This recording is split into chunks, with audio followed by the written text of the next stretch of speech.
To them other girl give you when you want it. You have a vibe and I can't ignore it. I will bless you if you're working for it. Anytime you're ready, girl, just say the word. Top 3 and a second I fell. Yeah. No side, not me. Me, I got no time for them anyway.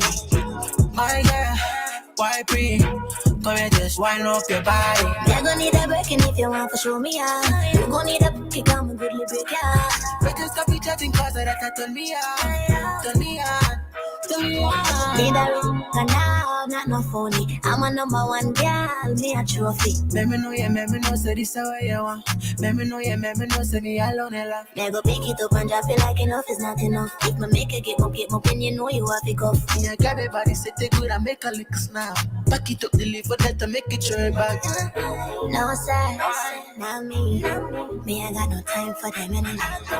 My girl, why pre? Come here, just wind up your body. Me gon' need a breaking if you want to show me out. You gon' need a kick on my goodly break, yeah. Better stop chatting cause that turn me on. What you mean? Turn me on. You know you love it every time. Cause to me it's just a dirty on my mind. Cause you know me love you hard, me never lie. Full time now me get the proper wine. Young tipper, they have two girls on my sweet like sneakers. Clean brown tickers, white liver, short. Clean black beamer, she not got on you. If you don't got figures, this a girl, she call my city. A girl, a girl, don't fret to be yourself. Got me love again, again. When you feel so innocent, a pretty little yeah, she have everything I need. Don't fret to be yourself. Got me love again, again. When you feel so innocent, a pretty little oh yeah, she have everything I need. But you know you put on your me a go, baby girl, you never fuck me. She ride like a taxi, you had yourself to box me. You wanna full of bag of money, you on the vaccine. Baby girl, I swear you got me. Hold up, you never win a Grammy, lose up. You a ball out, line carrying the traffic, cause so you slap up. Me, I get it right. Topping up, you need to make a noise, get the so you look it right. Better when we find. You know, give me dry. Make our best friend get a try. Get anything you find and want. On the tour when they be my driver. Don't fret to be yourself. Got me love it then again. When you feel so innocent, you pretty little. Oh yeah, she have everything I need. Don't fret to be yourself. Got me love it then again. When you feel so innocent, you pretty little. Oh yeah. The number one morning show in the SBG. Morning. OMG in the morning. Come on now.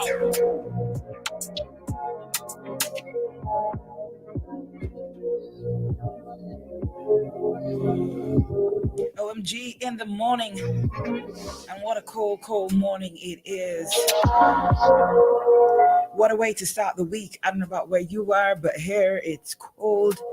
It's been raining for the past, 2-3 days? So I'm telling you, we feeling it, man. Say good morning to those of you who are in the diaspora. Yeah, some rain. You really did. We had a tropical wave passing through, and of course it came with a lot of rain, slight thunderstorms, some flooding. I hear there was some flooding in Barley, where some people in Baga, due to works that are still going on. Sending some love to all those folks in Barley, those of you who have gotten, whether it's big or small damage, it is never easy. It's never easy. I was very fortunate, but then again, I'm very blessed to not have to deal with those issues. So, yeah. But those of you who live in flood-prone areas, remember when it's rainy season hit, the best thing to do is, start preparing. Just always be on your toes, because at any moment something is going to pass through, and something might happen. I haven't seen a lot of damage being done. I know when I was coming coming Rattermill area. Yeah, I think a bunch of trees fell in the road. Did you see that? Yeah, fell by the side of the road. I saw a Braxa pickup there trying to deal with it this morning.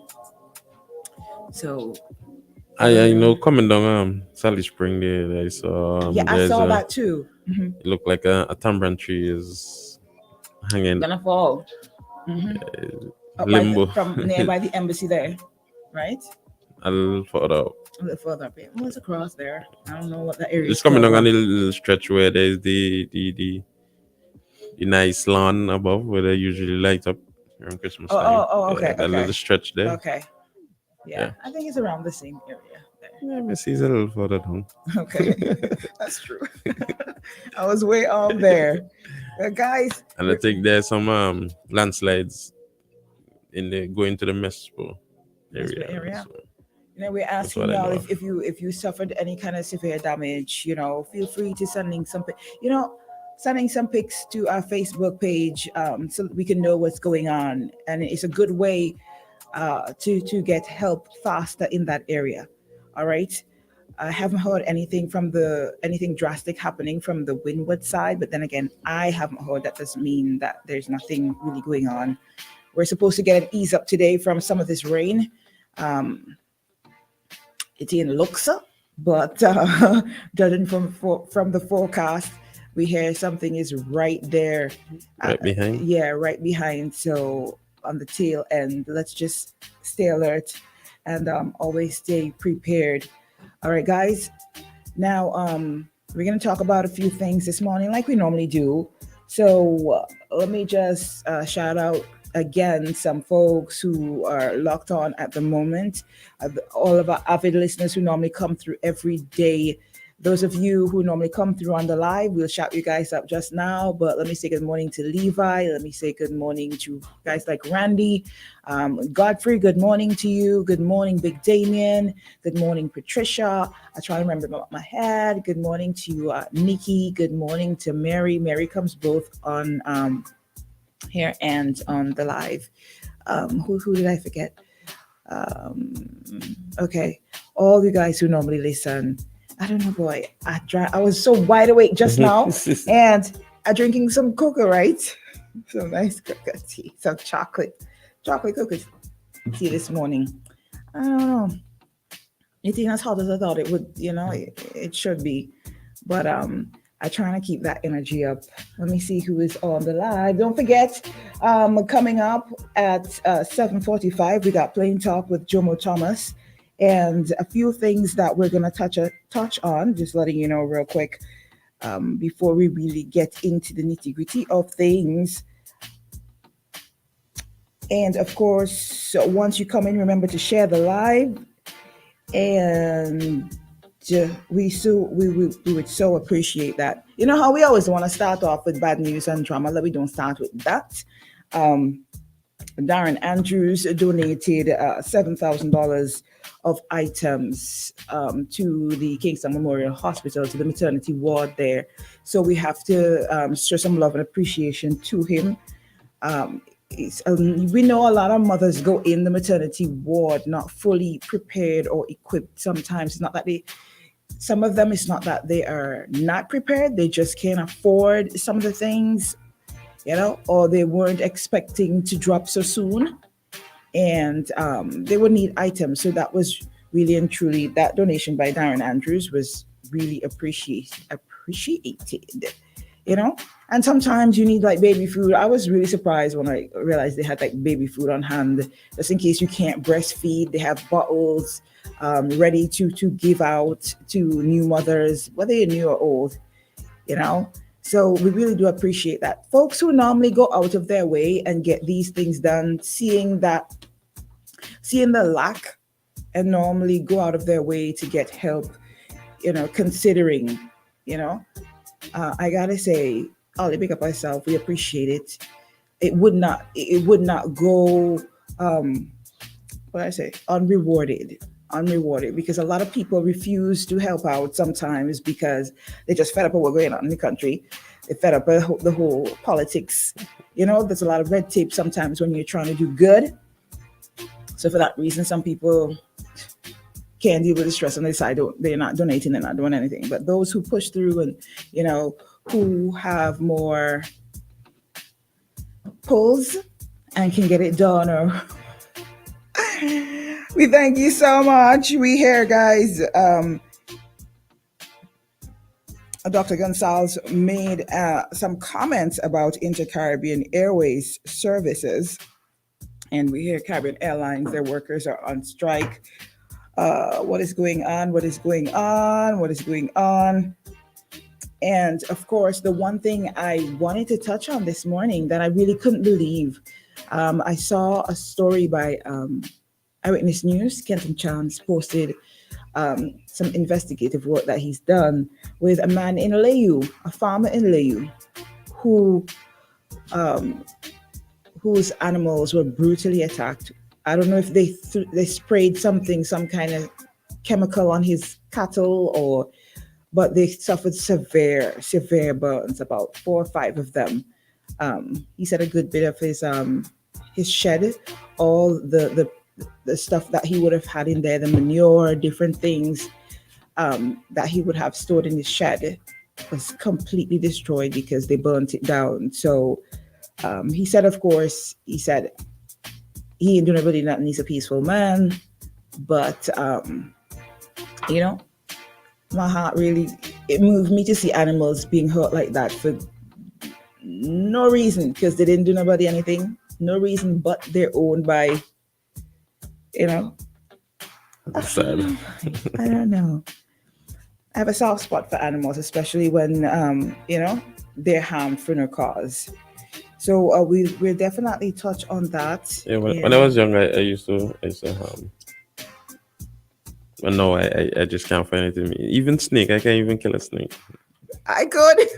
If I wanted to take the chance, I probably could, but I would quicker move out its way than to try and kill it, unless, it's trying to hurt me, or, trying to kill my dog, or, you know what, if it tried to kill my dog, I'd just allow it. Better my dog than me, because my dog has lived its life. So no harm there. I'm sure it's ready to go right now where it is. So I don't think I would take the chance. Let me go over here and say good morning to those of you who have already come in. Highly favorite child, Michael Samuel, blessing and shaded you. Good morning, Winston. Good morning. Yes. So what do we touch on first, Shady? Shady, what are we touching on first? You're the captain of the ship. Technician, yeah. All right, let me just mention this one. And apparently, a lot of people have been complaining about airlines just not being inconsiderate, all the delays and all the bad service, et cetera.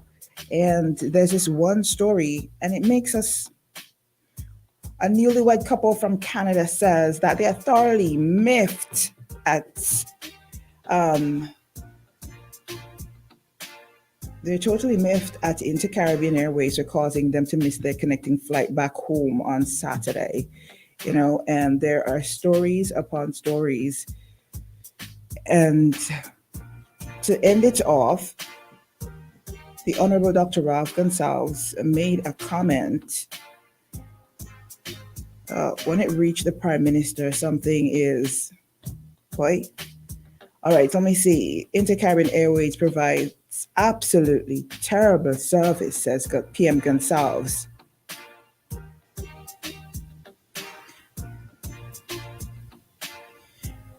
He also said that he is awaiting documents relating to a new LIAT. So we're going to basically touch on that. And, but I really wanted to talk about, I'm actually trying to find my story here. I don't know why my phone tries to fail me and embarrass me. And I can't say nothing bad about Android. I can't, because it's always so reliable. I don't know. Yes, guys. So in the meantime, before we get into the hot of it,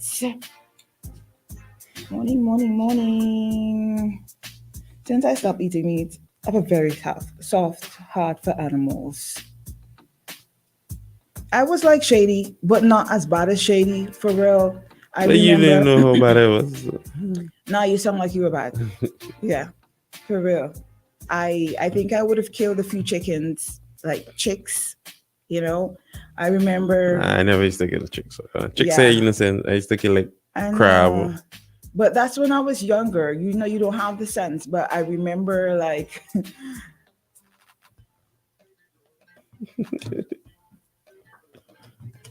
yeah. I remember at one time, due to bad influence, I used to catch yard fowl with fishing line. You know, you put bread on a hook, Yeah, yeah, and you did that before. yeah. So it wasn't just me. Oh my gosh. I'm so relieved. Kind of. And you make the loop on a nylon or string, and you put some rice in the center. When We the used fall go to inside, you just pull and hook the foot. listen. I used to use we used to use bread and put it on the thing. I can't remember the nitty gritty of it, like So you you down to ever soak bread detail. in rum and Nah, and we used to catch lizards just for the sport of it, you know. hammers back? Good morning. Yeah, Shady do that thing.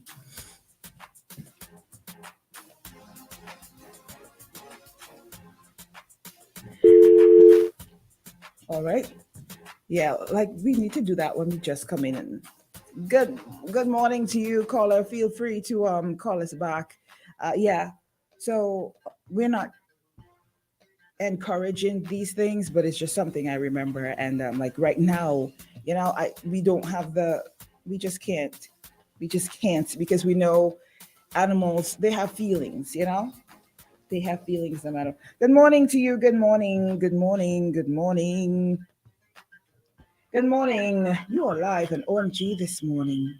Good morning, Sister Jill. How are you? Good morning, Hamo. How are you this morning? Well, the thing is that I'm okay. My wife's supposed to come and visit you because let me tell you something. I said I love you. Who's supposed My to? wife's supposed to come and visit you. I said I love this woman so much, and don't disrespect. No, I'm not disrespecting you. That I go wrong and I encourage people to listen to. I call you one morning and I literally bow down to you and I treat you well. We didn't hear from And you a couple days last week. well, the thing is, it right. I felt a little hurt because remember when I told you about my lawyer? I ain't gonna call his name, but I'm gonna call you off read and tell you what it is. He is not listening to hate to put people in quotes. We not put nobody in quotes. We put them in front of Jesus, and he is only listening because he said he listens to your program. He listens to the extreme, and he thinks that those are the two best stations that practice democracy. I will tell you again. I called here and I said that Gonzalo put me and my children out to work and give you all the facts. A family member for his was still there. I lying, but I said I still love him. I was maybe the only opponent of his who wished him happy birthday. And when I spoke about the children, when you said you had problems with children, never. Why would I go tell you how to run your life? But I said that the problem with the children has nothing to do with you, the mother, and myself. It is the leaders, not just one side, all of them, who literally makes them go astray. And I'm saying I got licks left, right, and center. I just want to say to you, don't do it to me. Encourage me to speak for people. I will never see my son rape you or hurt you. And I have to give up $1 million. This is what I do. For 17 long years I've been in this struggle. 16 years on the airways. And I'm saying this radio station is one of the radio stations, especially with Bing, that allow people to express themselves. You notice, I told you every day I could stand in front of the judge and give support to everything I see. It doesn't happen so with the others. I send documents to prove everything with vaccines about the economy. Let me just say one thing about Mr. Gonzalo. You notice him talking about the airlines. He made a mockery with Liat. He made a mockery with every statutory body. He made a mockery with the bank. He made a mockery with our economy. Why are we still listening to him? Is it because what he wants to do to me is to say, well, hey, Hammy, you could give you some. Gonzalo, you can't give me nothing. The people of this country are suffering. I was on the TV yesterday and spoke about reparation. We want reparation from Gonzalo. He has destroyed every sector. Tourism, agriculture, tourism, that grenadines is 90% dead. And we are still following this kind of behavior. Look at what is happening in America. And so I'm saying to people, when you call here on the radio station, do not twist the truth because somebody giving you something I have my wife's father has died. Mr. So many Hamilton, persons, a neighbor for me I has want to just say died. something real quick. I do appreciate you calling, and Yes. I just want you to know. You Do you love me, said my sister? Say you love me. Let me feel wait, good. You said you were hurt. Yes, You I hurt know, real bad. I hurt because I adore you so much. let me finish. And Right? You said I'm you just were glad that's what my hurt. wife coming to tell you. It That you was would never not disrespect me. my intention, to hurt your feelings. I just wanted to clarify and show Okay you then. where Let me I move on. was Don't waste coming any time, from. man. I tell you, I want to get You, it caused you to you felt away, and Yes, for I felt that, bad. I felt because for that, I kind of feel bad because it wasn't my intention to make you feel. But when you come on here, Mr. Hamilton, you yes, have I to know. I'm Okay, going let me to say say this. things. We're not No, going to let me say hurt this. one Huh? another. You're not You know? passionate. That it encourages people to think that I'm worthless. No, if don't say I've come here and I see somebody beating them up, I put in my hand. And I'm saying why, because this is the kind of individual I don't develop any bitterness or hate, and that is what has saved me, because maybe others would have done something stupid. I am only saying, for me, people must understand the hardship I go through. Come by my house, you see my house rotting down. You see my car rotting down. But let me ask you something. I heard, and you've said it before. I heard Yes, please. you were, Yes, a please. big supporter of Yes. Prime Minister Gonsalves. Could I clarify that? Is Could I it clarify that? Is it Could I that? clarify that big supporter? Because a lot of people don't understand me. My mother was a big supporter. She was a loyalist. She's just like the loyalist for the NDP. So she would support a party once it's the party, whether they do wrong or right. I claim to my mother that I'm different than my mother. And so who did I support? I supported my mother. I'm in my mother's womb. She's in labor. I supported my party. I tell them plain from all, I don't want no favors. And I'm not going to blind my eyes. When I feel I do wrong, I'm going to speak out. And so don't put me as big supporters. When you saw me with a star in my car, I'm giving my party support to do good. When my party ain't do good, I cut on against them. I get support 3 times to NDP.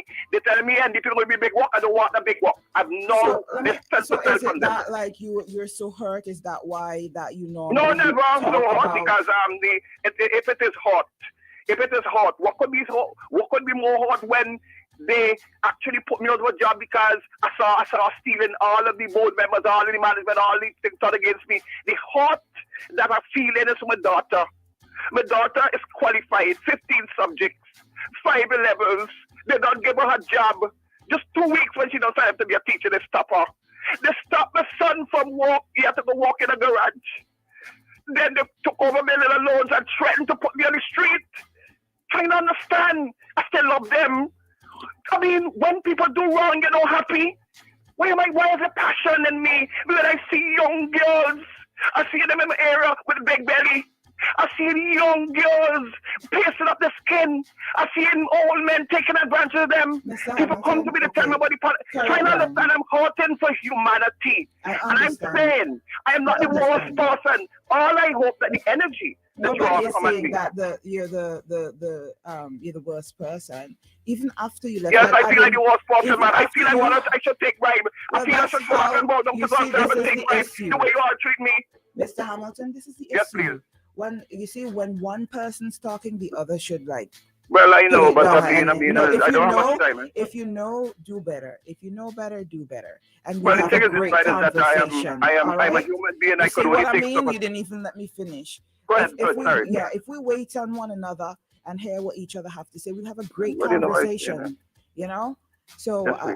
I that's all I asked of you. All I ask of you. Could you give me at is least just 5 minutes a day to speak on a particular topic? Just 5 minutes. Because I do one of not the have the things. authority to do that. I think. Well, if the you thing is, call when I in, say you have the authority, I'm saying then, maybe I might have to get some money from somebody to get a fight. Because I'm only saying what I want to help you to help me with. Make sure for this week and next week. call me that off there. you can could call me get off there. somebody We to can me. discuss those things. All God right. bless you. I love you very much. Enjoy it. I am not the worst person in St. Vincent. I want others not to be afraid to call Jill. I'm sorry you She give me feel a that little- way, Hammer, she give me- because she you give me a really little knock. shouldn't. She give me a little knock. I love you still. All right, Hammer. All right. And my brother there, I love you very much. So Sure. God bless you all very much. Okay. All right. OMG in the morning, and we have another caller. We're going to take a quick commercial pause after this. Good morning. All right. Yes, we guys, I oh my gosh.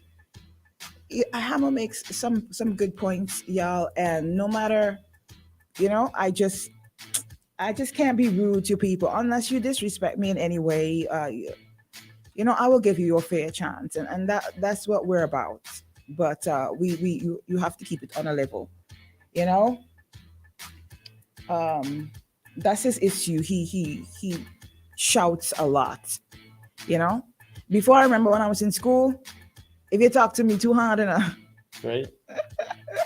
in primary school, if you talk to me too hard, I start to cry, But I guess having to deal with my mom, she kind of toughened me up a bit, and I was ready. I was ready for high school. When high school hit, I was a bit tougher, you know. Anyway, otherwise, how would it have let me cry so long? So long, how would it let me cry? Oh my gosh. Listen, Hammer does not want to come in the station. Any of you flying home? Any of you flying home or flew home recently? Did you guys have any like bad experiences coming home with your luggage, whether it's from Caribbean Airlines or whomever? Good morning. You're live on OMG. Good morning to you. Yeah, good morning to you as well. Good morning to you, Dave. Yeah, how are you doing? How are you doing? I'm so good. Thank you. Thank you for Well, asking. How are you? I'm still giving thanks and praises. Yesterday, I had to go to the hospital on health reasons. Okay. Yesterday, Sunday morning, so I spent at least half, well, not quite half a day, but I was down there. Anyhow, Sorry to hear you that. see,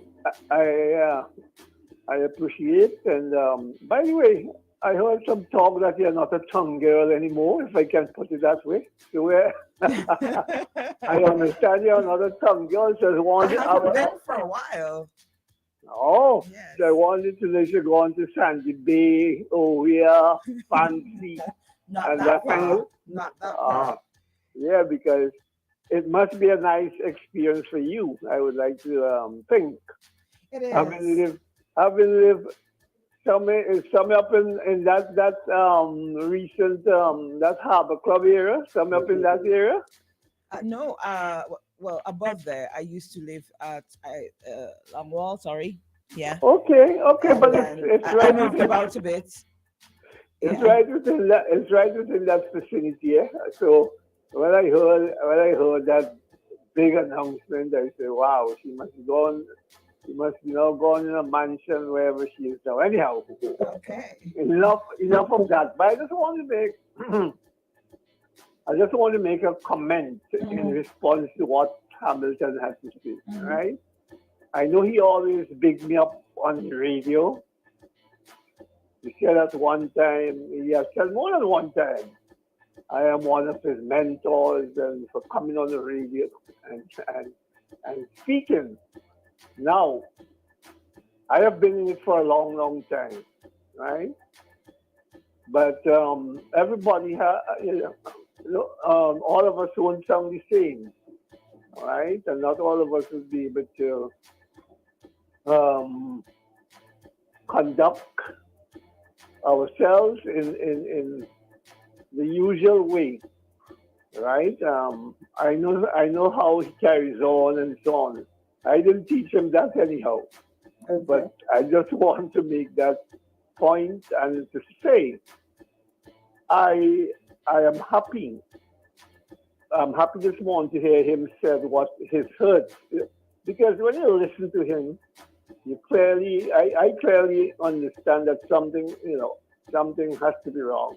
Something fundamental has to be wrong. And you know what? Just like I'm looking at it from the outside. It's the politics of the country. The politics, I used to be excited about politics, but not anymore. Not anymore, right? I never saw myself bowing down to a politician, as is a custom here in St. Vincent and the Grenadines. I hope I'm coming through loud and clear, and I'm speaking in a very practical way so people can understand how I feel. Mhm. I have given up on politics. Yes, I can't show politics or show with politics, but politics has done the most damage to St. Vincent and the Grenadines in recent times than anything, politics, because when politics has to do with the administration of your country, and if you don't have the right kind of people, or if you have the people who are making fools of us and control, oh boy, excuse me, and controlling our minds to the extent that we are afraid to speak. I want the nation to think about that. And I've been saying in response to what is going on that this country is living in a crisis. Why do you think we have all these murders, all these criminal activities going on? Can we sing praises about what is taking place? Come on, Thank you. Come on, my people. I want you all to understand. I tired to wake up, smell the coffee and all them things. It's about time. But then again, I am still not so optimistic about the future because the trend continues, and if people can't get it right, it will go on forever and ever. Amen. Thank you. Have a good morning. You're so welcome, Dave. You too. All right. So, two of our usuals already calling in this morning. I gotta say, I understand everybody's different. Everybody has their own little thing, but I don't think I'm gonna make any kind of excuse for the way in which people conduct themselves when they are on a certain platform. Everybody's listening. If your intention is to give information, then you have to be able to put forward that information as clear as possible so people can understand and hear what you're saying. You understand? If it's a two-way conversation, you have to allow the other person to speak. You have to first listen and then you can respond. If you have a contribution, you call, I have to listen to you. And then if I have a response, then I can respond. But if you're shouting and you wouldn't let me get a word in, or I can't understand what you're saying clearly over all the shouting, over all the noise, and what's the sense? Your message gets lost. I say this all the time. And if his aim is, as he says, to give people information, then you would try your very best practice to keep your emotions on a certain level. So when you do call in, you can give out that information in a manner in which people can understand. You get what I'm saying? So I don't want to encourage it. I would prefer he practice on it. But let's not make Mr. Hamilton the headline for our conversation. There's so many things that we could touch on this morning. And guys, I feel if you experience any kind of damage over the weekend in your area, any significant anything, feel free to call us and let us know. And I reached out to someone to try and get someone from the NYC, the Christian, oh my gosh, the Christian Council. Sorry, not I was going to say National Youth Council, but it was someone from the Christian Council. And unfortunately, I could not get anyone today, but someone who's a part of it tomorrow should be with us to let us know, to get some input on the Christian Council, why they haven't spoken out, et cetera, et cetera. So hopefully that will happen tomorrow. I really wish I could have gotten him here today, but it just wasn't in the plan. We got to take a commercial pause and we will be right back. All right. Let me see what we got lined up here. Woodsy's Bar and Restaurant in New York. You got to check them out each and every day, whether it's for lunch, whether you're trying to grab dinner or a drink, or you're trying to be a part of whatever summer promotion they got going on, because, for the summer, it's definitely a vibe. And every Saturday, they've got you with international and Caribbean DJs. They're going to do roast. They're going to be giving away free roast pork when you come there to enjoy the vibes. You're going to get barbecue chicken, etc. It's going to be really great. And of course, they have something planned at Woodsy's for the Labor Day weekend. You don't want to miss out. Woodsy's always got something for you, all right? And they're located on 1133 Clarkson Avenue, Brooklyn, New York, 11212. That's Woodsy's Bar and Restaurant. Let me see if I got Max Pizza and Kitchen right here in Vincy on the island of Beckway, the island of the clouds. They got their Summer Sparks promotion going on, and they're inviting you to come down to Beckway and have a day of fun and music with DJ Addicted and DJ Turu. They're starting from 1 p.m. with their back-to-school treats for the kids, face painting, and exciting activities. And then 9 o'clock, they're going to let the night ignite with the Summer Sparks party with DJ Addicted spinning the hottest beats.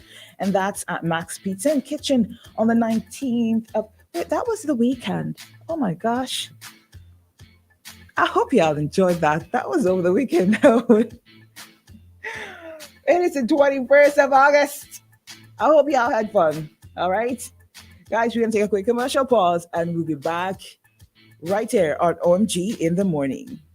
Boom Summerfest. Get up to 30% off in Accords Deal-O-Mania!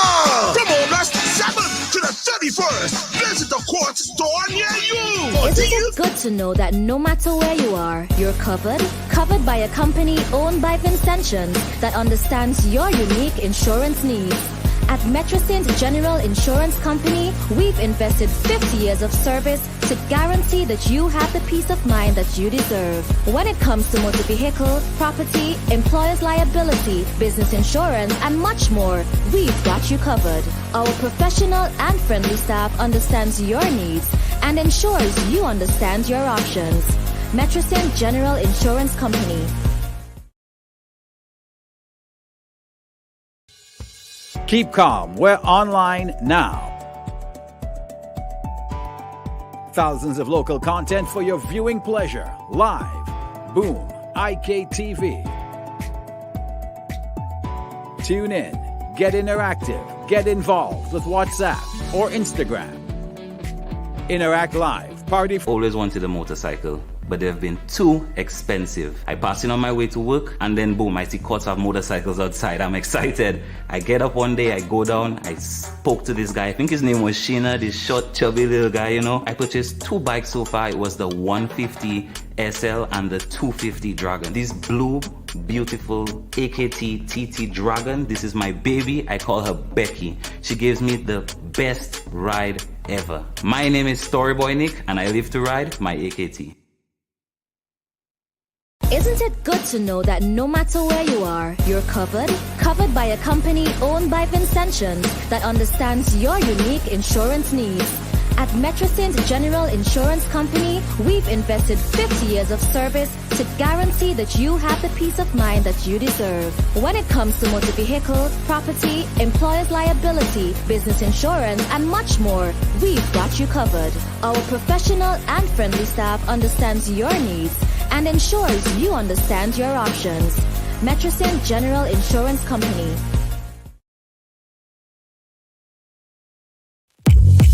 Your vision is our mission at Quartz Optical. Shop today for up to 25% off. And with Ready Finance, pay nothing for 30 days. Book your free eye examination appointment online at www.quartzoptical.com. Your vision is our mission. Up to 25% off your completed eyewear. Only at Quartz Optical. Value you can see. Conditions apply. See in store for details. Keep calm. We're online now. Thousands of local content for your viewing pleasure. Live. Boom. IKTV. Tune in. Get interactive. Get involved with WhatsApp or Instagram. Interact Live. Party from home. Subscribe, follow, send us your voice notes. Check us out on Instagram, Facebook, WhatsApp, or call us live in studio. Be where the world is going. Stay home and connect online. Boom 1069, IKTV. Join the evolution. It's all about you. Connect now.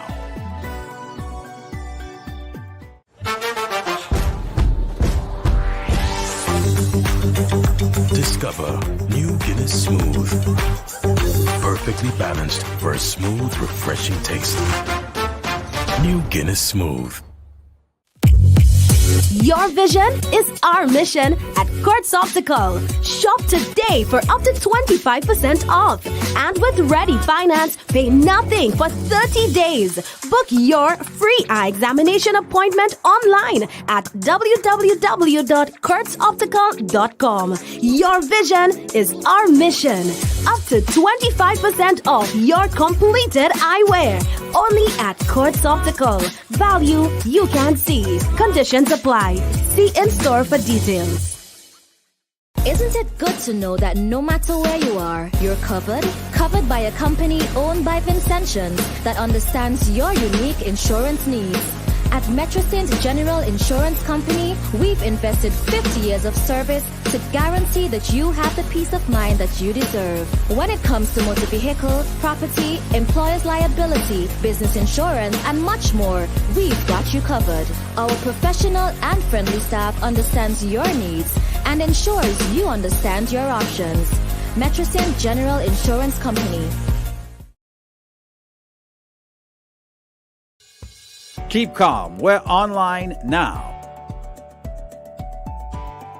Thousands of local content for your viewing pleasure. Live. Boom. IKTV. Tune in. Get interactive. Get involved with WhatsApp or Instagram. Interact live. Party from home. Subscribe, follow, send us your voice notes. Check us out on Instagram, Facebook, WhatsApp, or call us live in studio. Be where the world is going. Stay home and connect online. Boom 1069, IKTV. Join the evolution. It's all about you. Connect now. In extremely low light environments, any detailed information, such as the color of the hair and skin, color of the clothing, will play a critical role in following authority investigations. The ColourView camera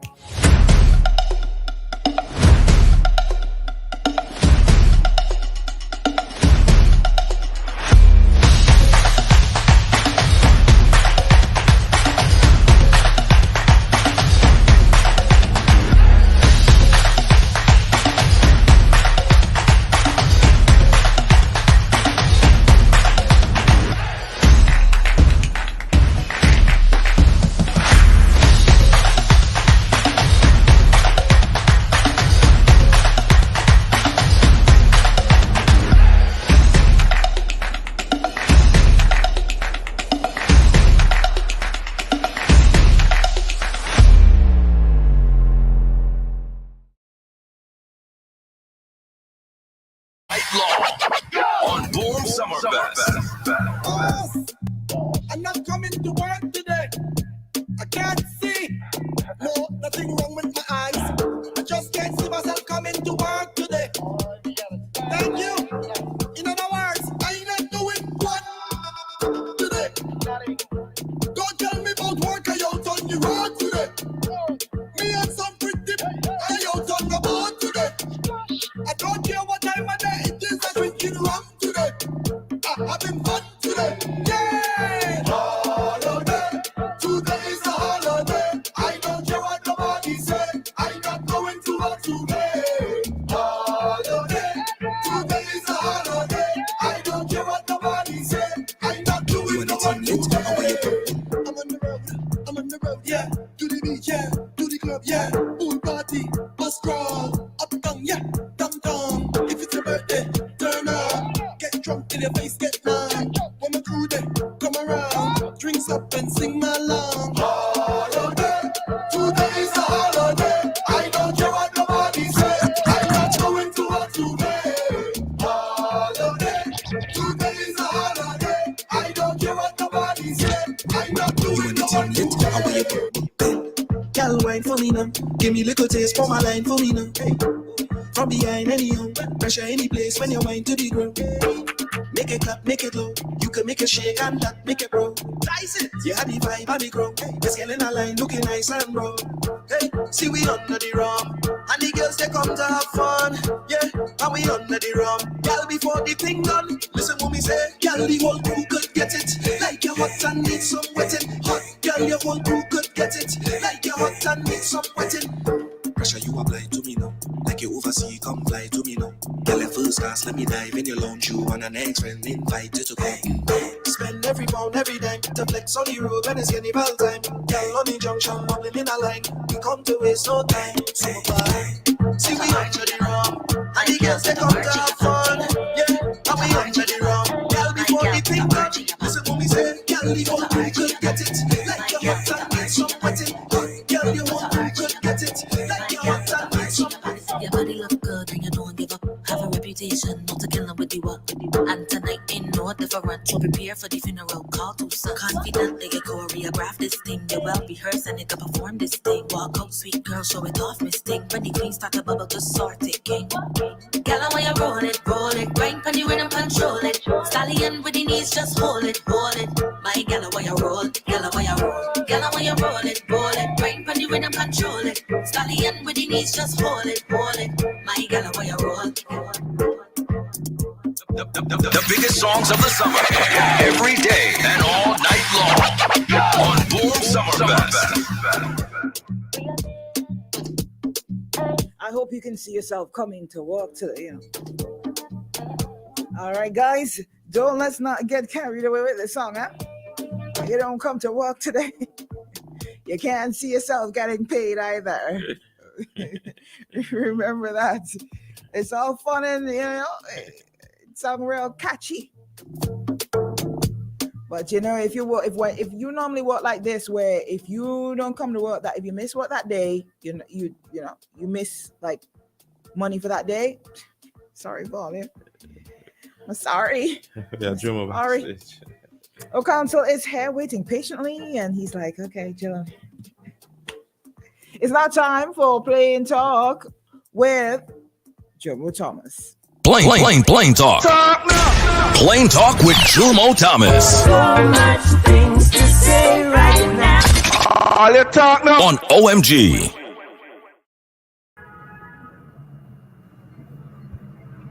Good morning to you, Council. Good morning. Good morning, Jill. Good morning, Shady. Most of all, good morning to your listeners. Are you hearing me? Yes, I am hearing you fine. Oh, wonderful. Yes.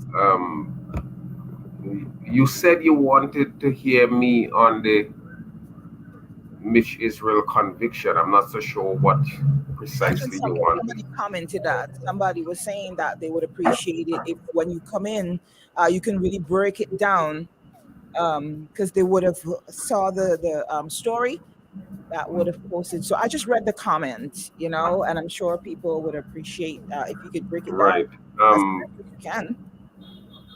Well, the trial of Mitch Israel originated in the shooting at the St. Martin Secondary School in 2020 that resulted in the death of his wife. And he was arrested, incarcerated for just over 2.5 years, and then he was tried.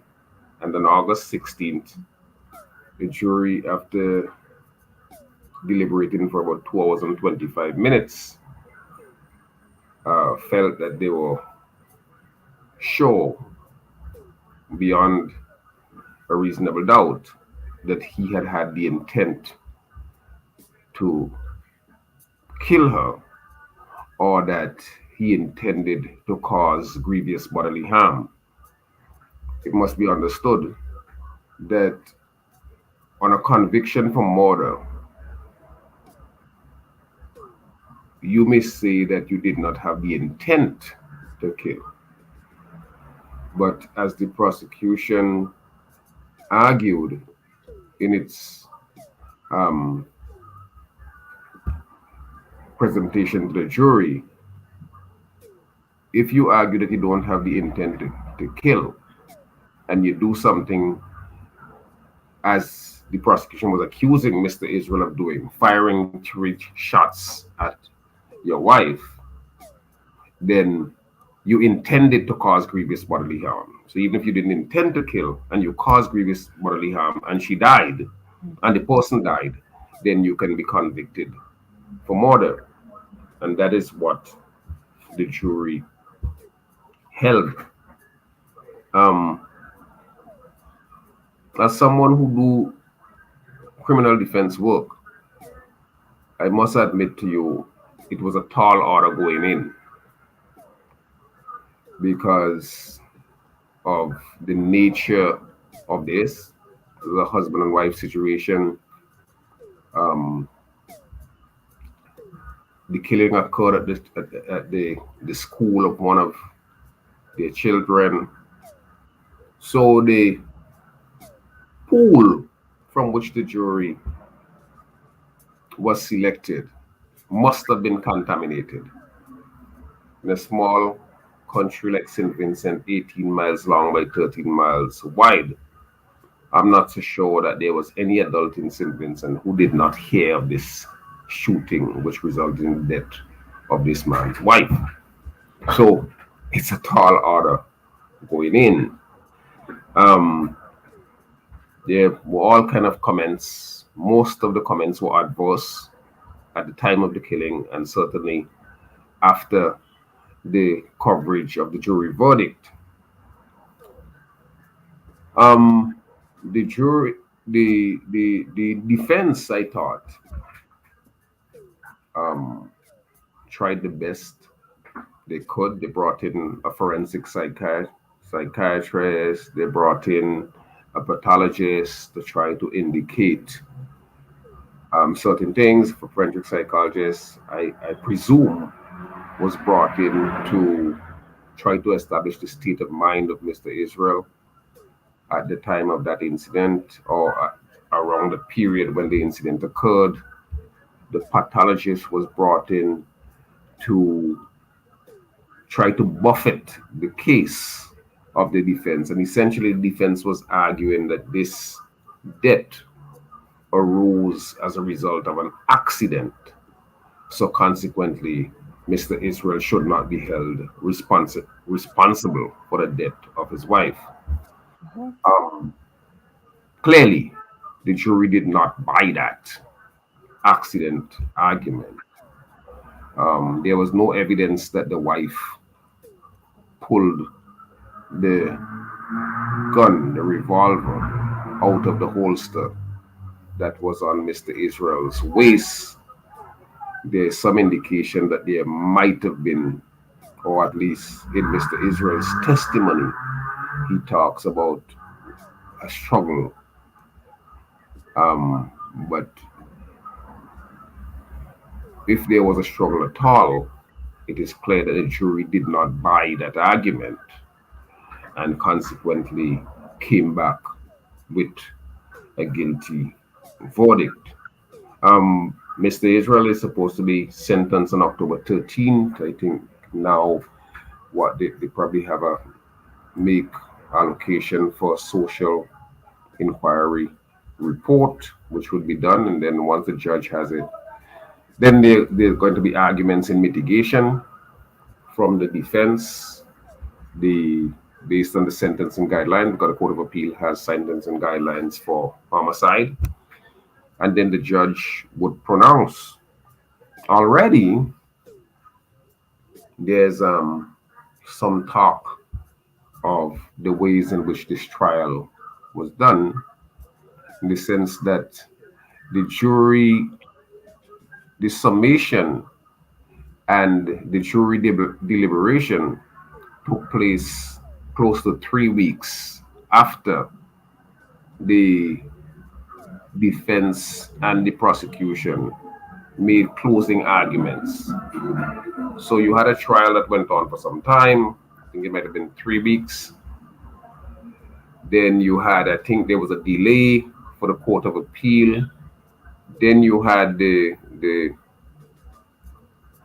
the closing arguments from the prosecution and the defense, and then there was a delay again, and you had the summation from the judge, which went on for probably close to 6 hours, and the jury deliberated for 2 hours and 20 minutes and then came back with a guilty verdict.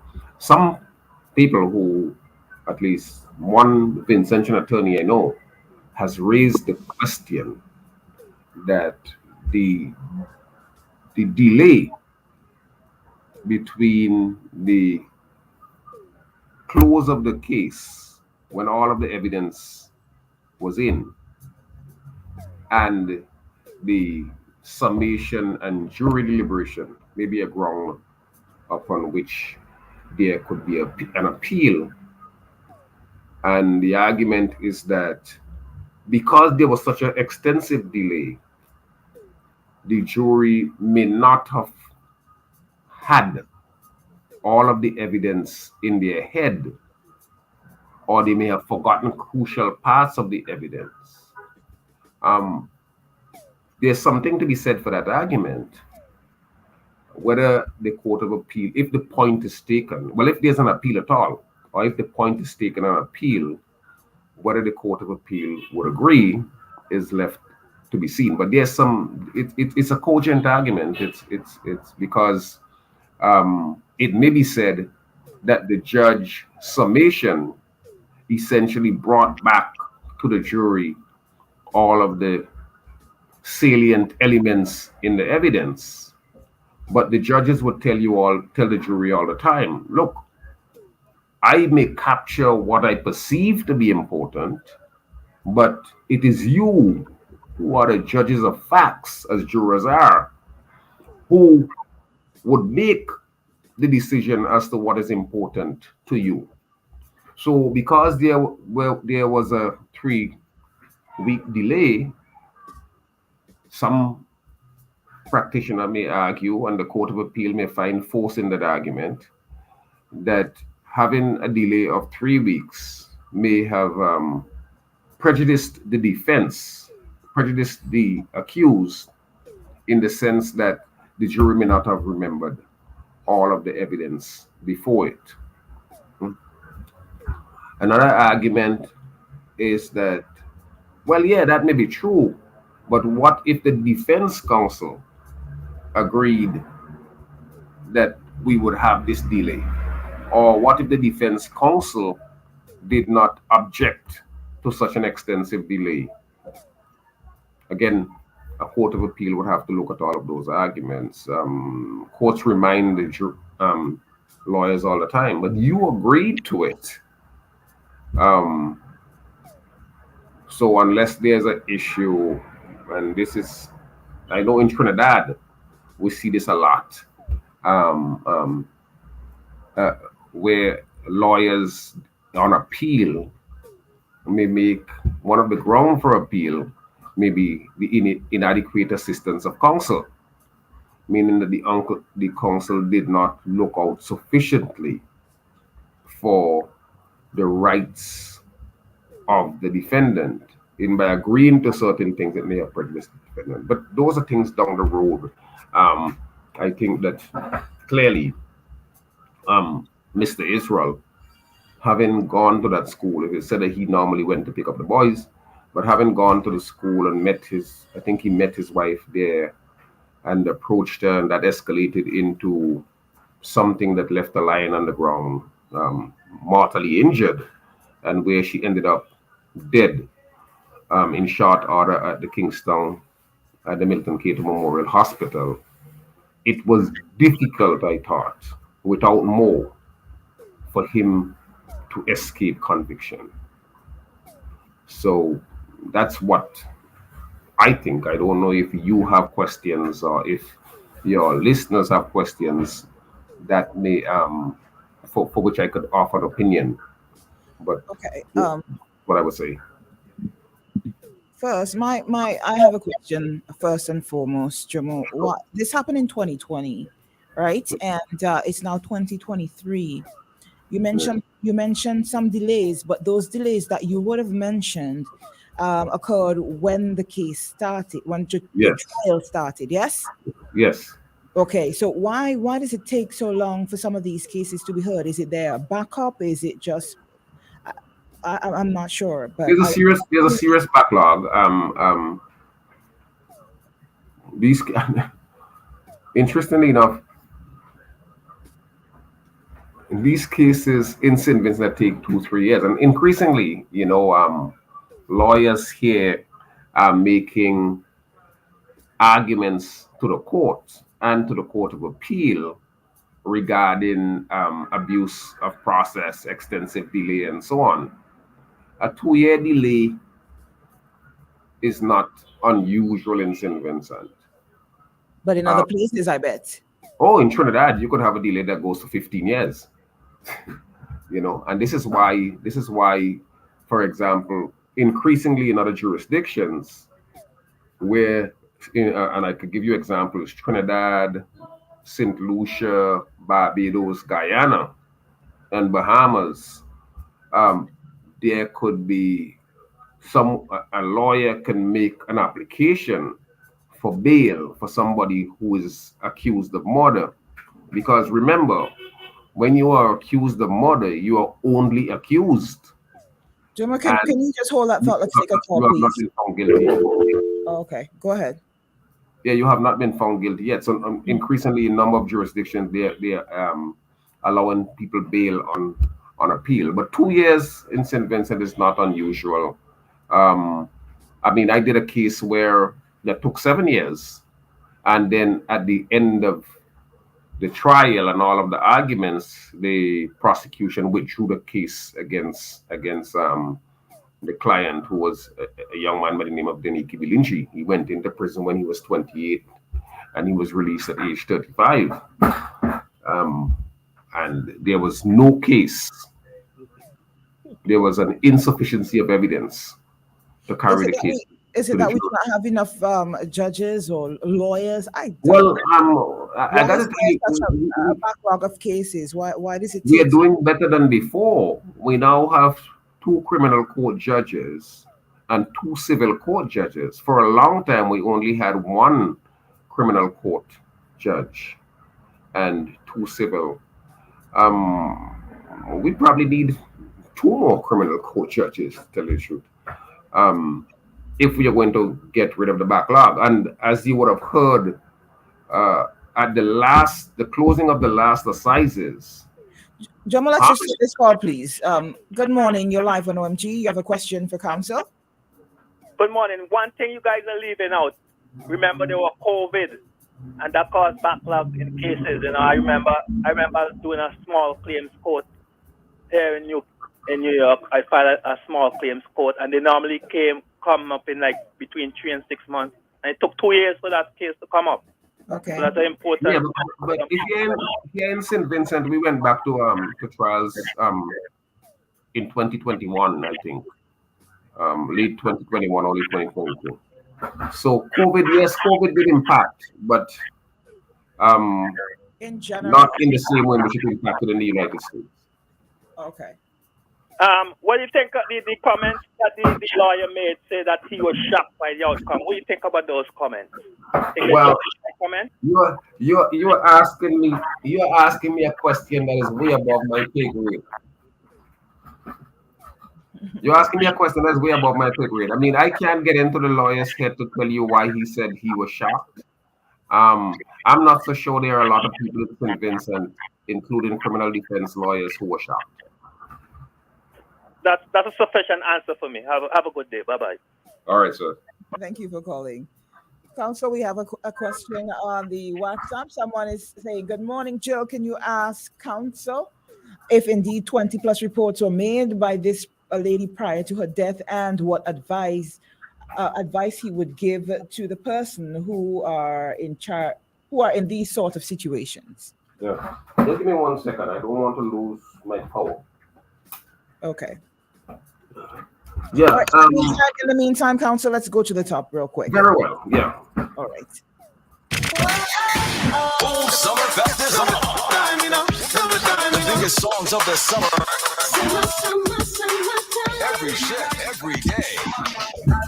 Playing all the party anthems and hits.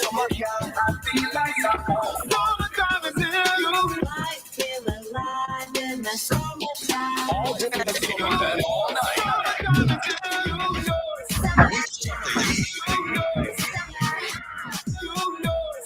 The Boom Summerfest is on.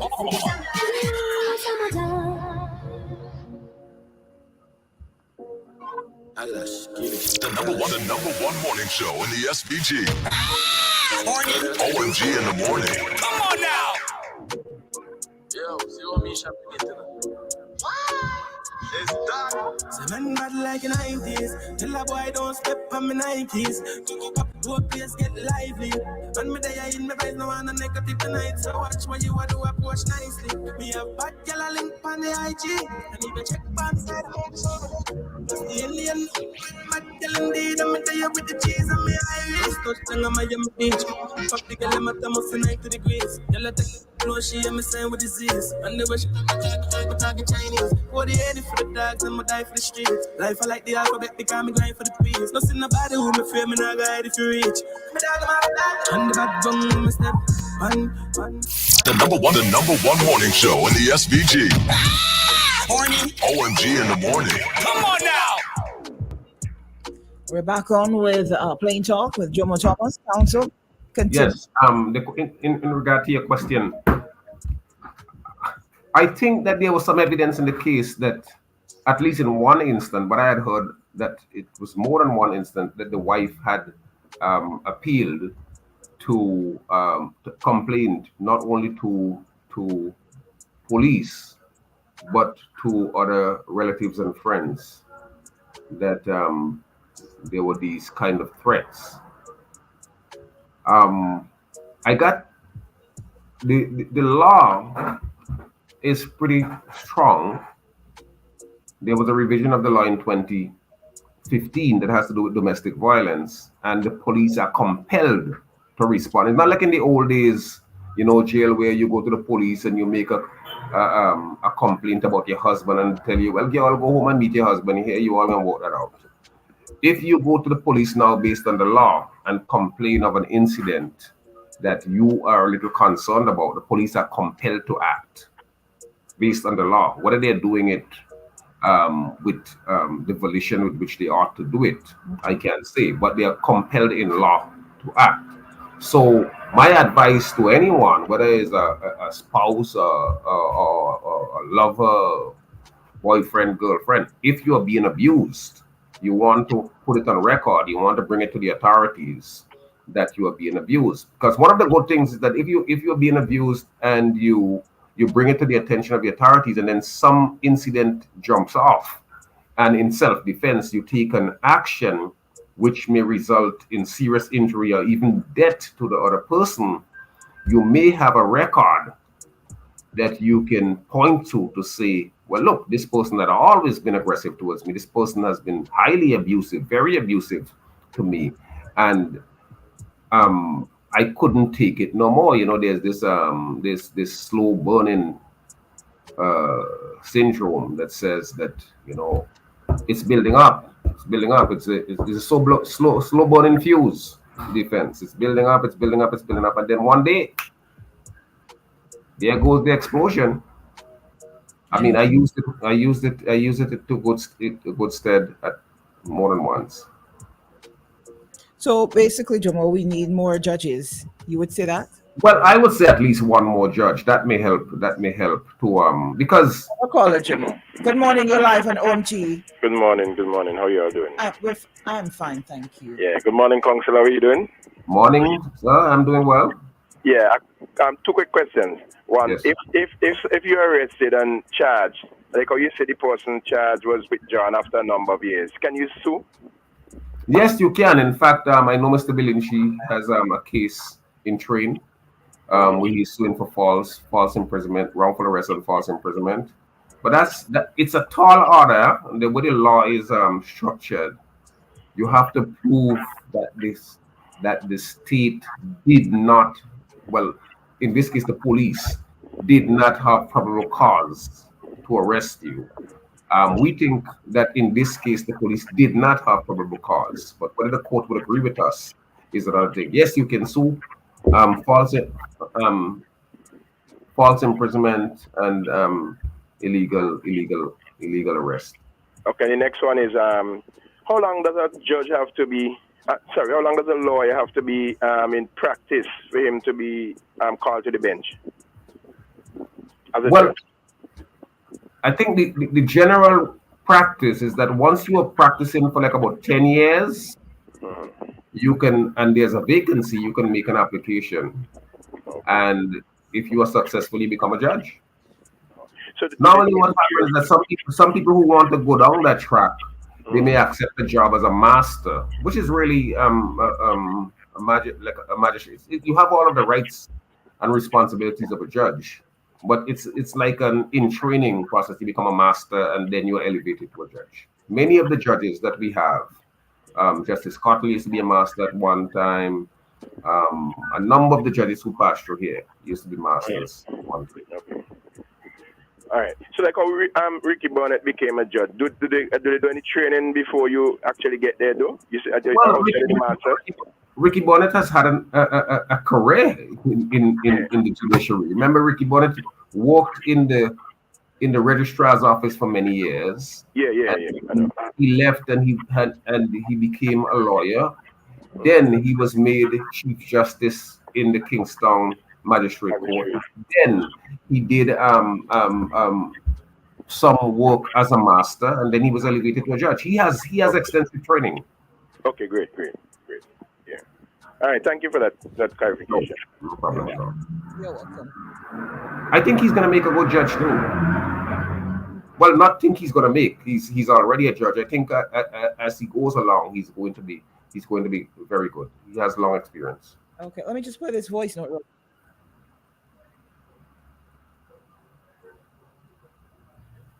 Hello?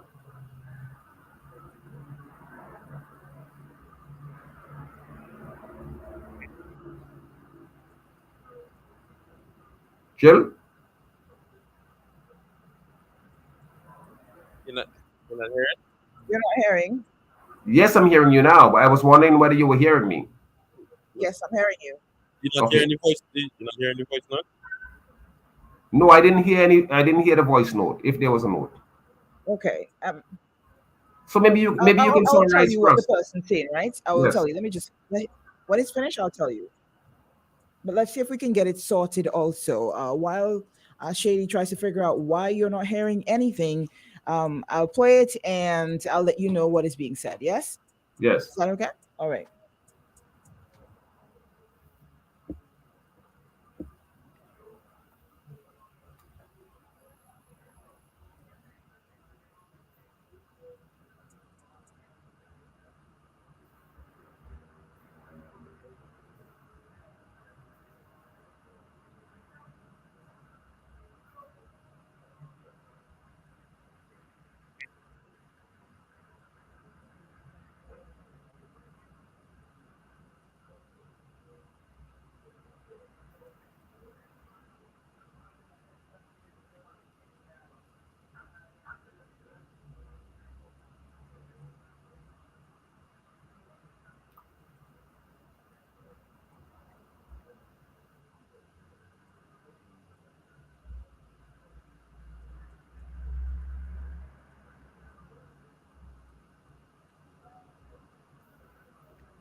All right, Jomo, let me tell you what the call is basically, the person's basically asking, right? Due to the fact that this happened in the public and there were witnesses, why is it that this case has to go to trial? Why not just take the individual to prison? Because you're wasting taxpayers. No. Everybody has a right to a free and fair trial. In fact, as you can see, he waged a spirited defense. He said it was accident. So you can't just, otherwise you would have vigilante justice. You would simply say, all right, this person committed an act. Somebody said they saw him, and you simply take them off to prison, or worse, you string them up and kill them. So in our system, people are entitled to a trial. People are entitled to a defense. They're entitled to a trial by juries of their peers who can vote up or down whether they are guilty or not guilty. So Yeah, this no, notion. but he makes a good point in terms of, all right, there were numerous witnesses. No, it's not a good point. Wait. Let me just finish where I'm coming from, right? Yeah. There were numerous witnesses, Yes. and I think even his son and some of his sons. His son was there, but I don't think his son was a witness to the event. Okay. But his son was at the school. So in terms of, okay, you have so much witness. You have the witnesses. Why? Yes. Why can't you just say, okay? I mean, he had the gun on him. It was his, you Yes. know. Even though he said it was an accident, common sense, that doesn't apply. And but you don't really think we're wasting But time, no, but you see, with all of the go but around. Jill, be careful what you wish for, because you say It might come back and bite me. It might. yes, be careful what you wish for. The fact that he had the gun, yes, that's true. He said accident, and it is for the witnesses to establish whether they thought this was an accident at all. Mhm. Like the evidence in the case is that this man had a gun. The gun was in the holster. The gun apparently has a safety latch. How did all of that happen? Who reached for the gun? How did the gun get turned to his wife? Why is it that the gun never was turned to him, and so on and so forth? All of those are issues which I guess played out. But the last thing I want us to do is begin to conclude that based on the evidence, somebody should be incarcerated without a trial. Here's another point. A lot of times somebody gets shot, the person dies, and you hear somebody say, or most of us popularly say, oh, there was a murder in this village or that village. Well, the fact of the matter is, there was a homicide, somebody dies. For example, suppose this person was killed by a police. The question then becomes, if this matter goes before a coroner, jurors sitting in the coroner's inquest may find that the police acted properly and that the person died from misadventure. They could also find that the police acted improperly and bring back a verdict saying that this person should be tried for manslaughter or something like that, or for murder even. So that's one. Or there's another instance, somebody is killed, we say murder. But when we check the person, we realize, oh, guess who killed that man? Jomo. But we know that Jomo's a known crazy man. So we don't try the person because the person may be unfit for trial, may not be able to participate in his or her defense. And our laws again dictate that if you are Jomo, 1 minute, please. We have a you're call. mad, you're not gonna be sentenced in the same way as if you were sane. Good morning, you're live on OMG. Good morning. Hello. Okay, I think, all right. Good morning, you're live on OMG. Yes, good morning. Good I have a question for Mr. Thomas, please. My question is simply this, right? Something I never understand over the years. Someone killed somebody in front police station. Numerous police did, numerous witnesses. Yet this person still ending up in court. I can't understand that for what. That is my question. I guess killed someone in Tokyo. Someone chop up someone in Tokyo. Murder someone in Tokyo in a van. Numerous people there. Police, other people there. Yet this person still end up in court and might be coming to court numerously. For what? That is the question I have. Why is this so?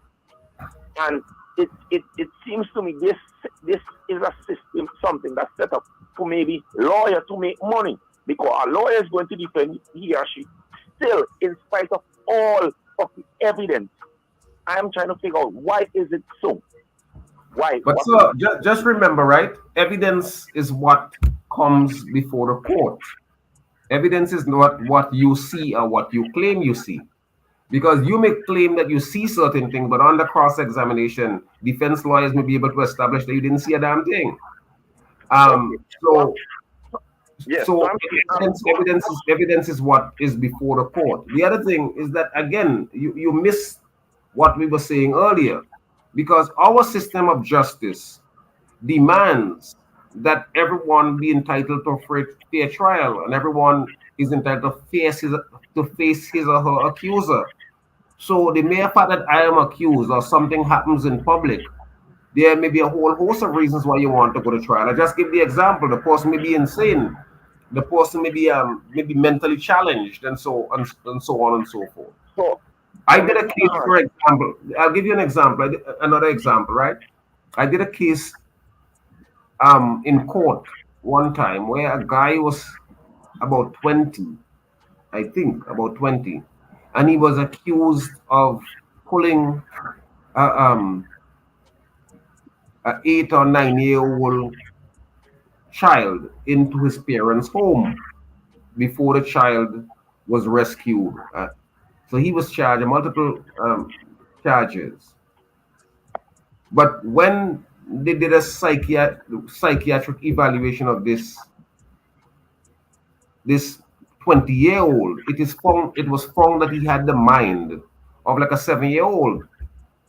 And you don't try 7-year-olds. So there's a whole series of reasons why the mere fact that something happened in the public, or that there are a lot of what you call witnesses, it doesn't necessarily mean that the case is open and shut, as we say. So, Mr. Thomas, you walk in the street, someone kills someone in front of you as a lawyer. This, I am focused on my question straight. You as a lawyer, walk in the street, someone you witness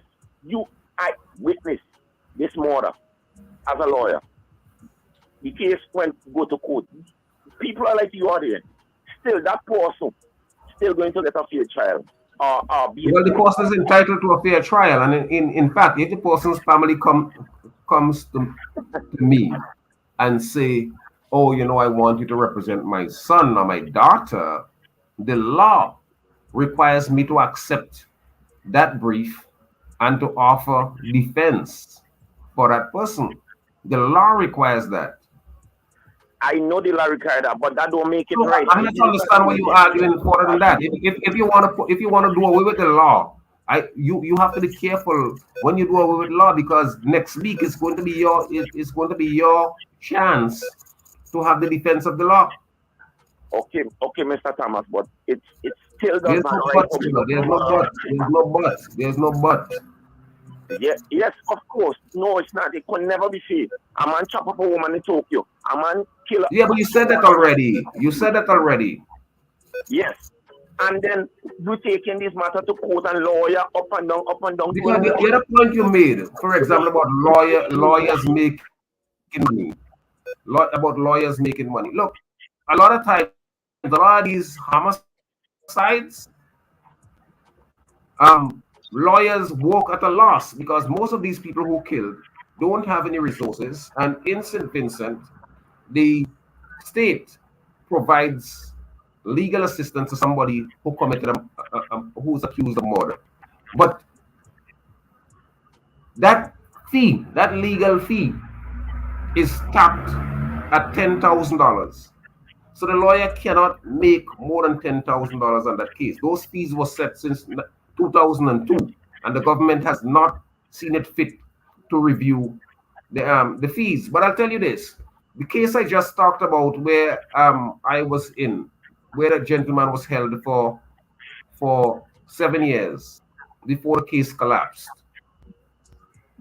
If I had done a similar case like that, some of which I did in the United States, and it was a state brief, I would have made at least $120,000 for a case like that.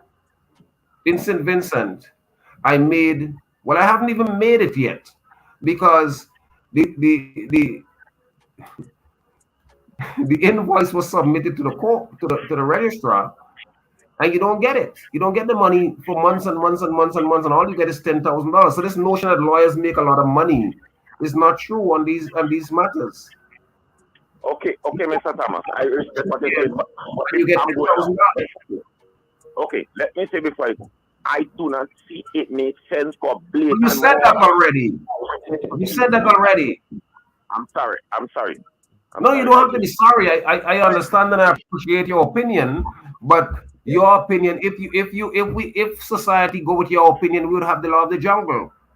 And then when you start getting chopped up, you would realize, well, wow, I would hope we could not have the law of the jungle.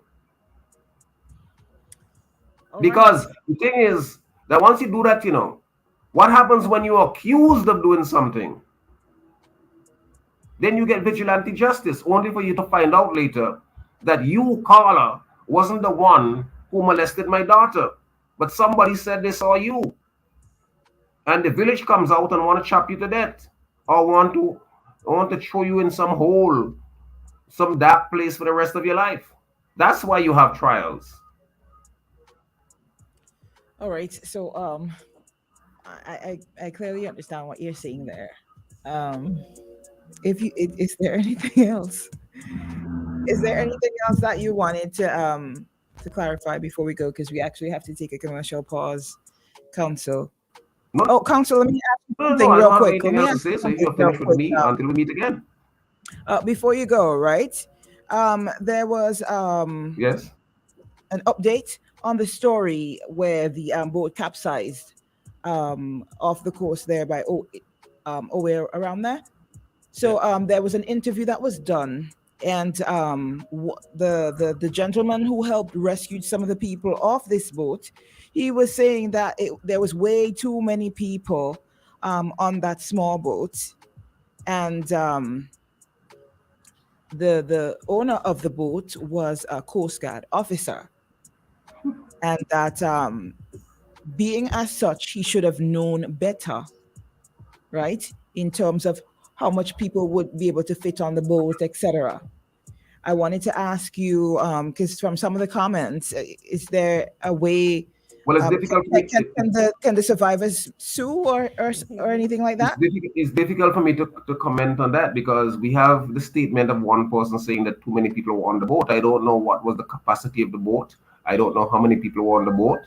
But evidently, if the boat was overcrowded and had more people than capacity, and the extra persons on the boat may have contributed to its capsizing or sinking. If anybody died, they would have a claim. They would clearly have a claim against the owner of the boat. Okay, but what do you think that anything would become of that? Seeing that sometimes these accidents happen, and the people of whether it's a vehicle or a boat, they don't have the money for you to sue them for. Do you think anything would come of that? Well, a lot of times when you have these kind of injuries, people go to lawyers and lawyers do contingency. So the lawyer may take the case if you don't have the money on contingency. I mean, we do contingency cases, particularly in personal injury all the time, medical malpractice all the time, where we take the case, and if we prevail, if you don't have money and we prevail, whatever we prevail, we get in terms of legal fees, 1/3 plus administrative fees. I'm talking about the person who you're suing. If you're suing someone and they don't have the money. You mean if the defendant don't have the money? Well, if the defendant don't have the money, lawyers may be less enthusiastic carrying that case forward, because if there's no money to be had, why would you pursue the case? But I can say to you that if you pursue a case even against somebody who does not have any money, the judgment stands. So suppose the person doesn't have any money today, and then tomorrow the person plays Lotto 6 or whatever it is and wins some money, then you can have a lien on whatever that person makes. Or in some cases where people don't have money, they wrong you, you go to the court finds that you were wronged, the court ordered the person to pay some money they don't pay, and the person goes back to court. You can be found for contempt of court for failing to carry out a court order which says that you must pay me $400. You go to jail for 4 months, and then you come back out and you still don't pay, and I make another claim, I go to jail for another 4 months, because you're not going to jail because you did not pay the $400. You're going to jail because you are disobeying a court order. So you basically have to find some way to make money to pay. Better find money to pay. I know one lady, poor lady, the person pressed against her and she went to jail a number of times. 4 months, and it wasn't even her issue. It was a son who had damaged somebody who was a minor at the time. And she, as the mother, ended up having to stand for her son. And when she had no money to make the payment, she was sent to prison more than once.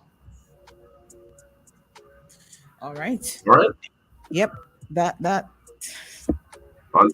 Until we meet again, Jill. Thank you, Counselor Thomas. Jomo, thank you so much. Okay. All right. Sure. Bye-bye.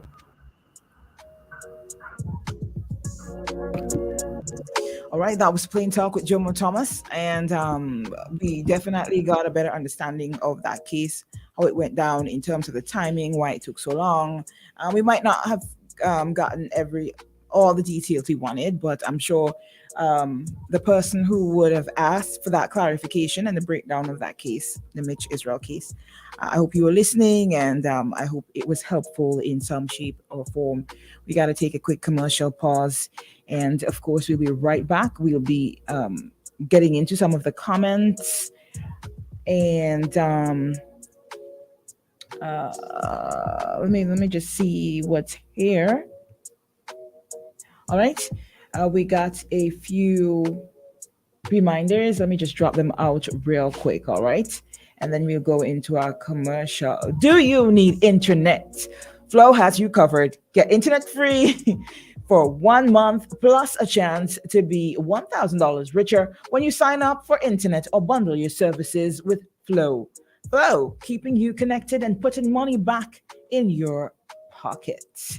And we're going to Quartz and reminding you, give the gift of sight this back to school with Quartz Optical. First 5 students or teachers will receive free frames, and at Quartz Optical, your eye exams are always free. Book today at www.quartzoptical.com. It's a back to school flash sale, and they had it on Saturday. Saturday was the last. It was Friday and Saturday. Quartz Optical, value you can see. Remember to check out Quartz today to see what's going on, what kind of promotions they have. I know the back to school promotions are already on their way, so check them out today. Shady.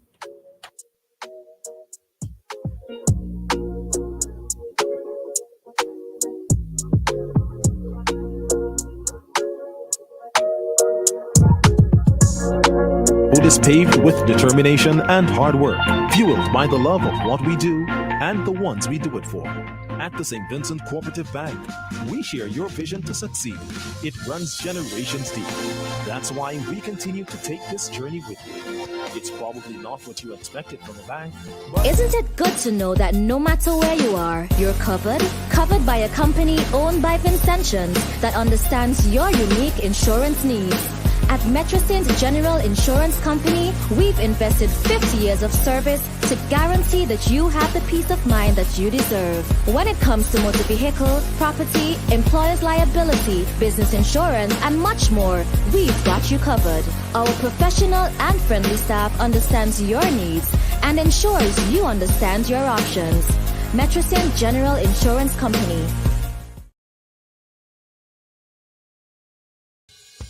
Keep calm. We're online now. Thousands of local content for your viewing pleasure. Live. Boom. IKTV. Tune in. Get interactive. Get involved with WhatsApp or Instagram.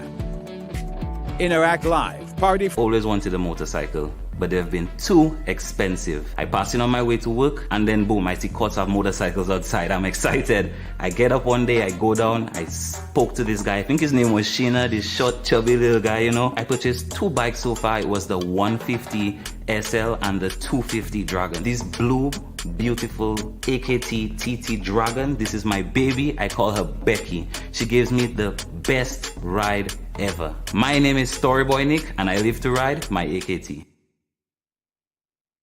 Isn't it good to know that no matter where you are, you're covered? Covered by a company owned by Vincentians that understands your unique insurance needs. At Metrosint General Insurance Company, we've invested 50 years of service to guarantee that you have the peace of mind that you deserve. When it comes to motor vehicle, property, employer's liability, business insurance, and much more, we've got you covered. Our professional and friendly staff understands your needs and ensures you understand your options. Metrosint General Insurance Company.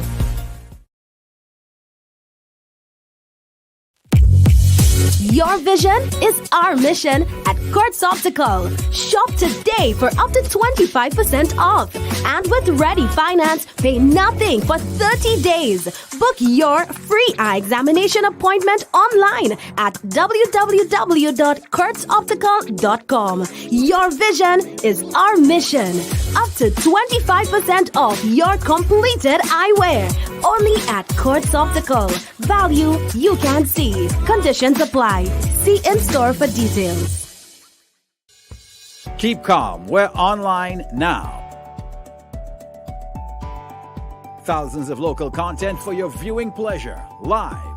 Boom. IKTV. Tune in.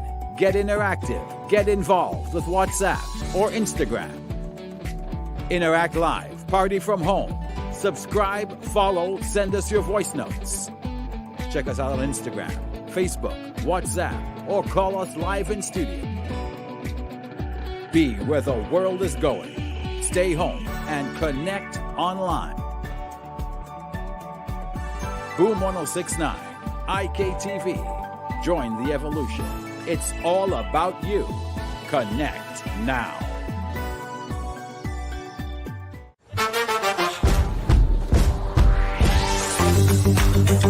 Discover New Guinness Smooth.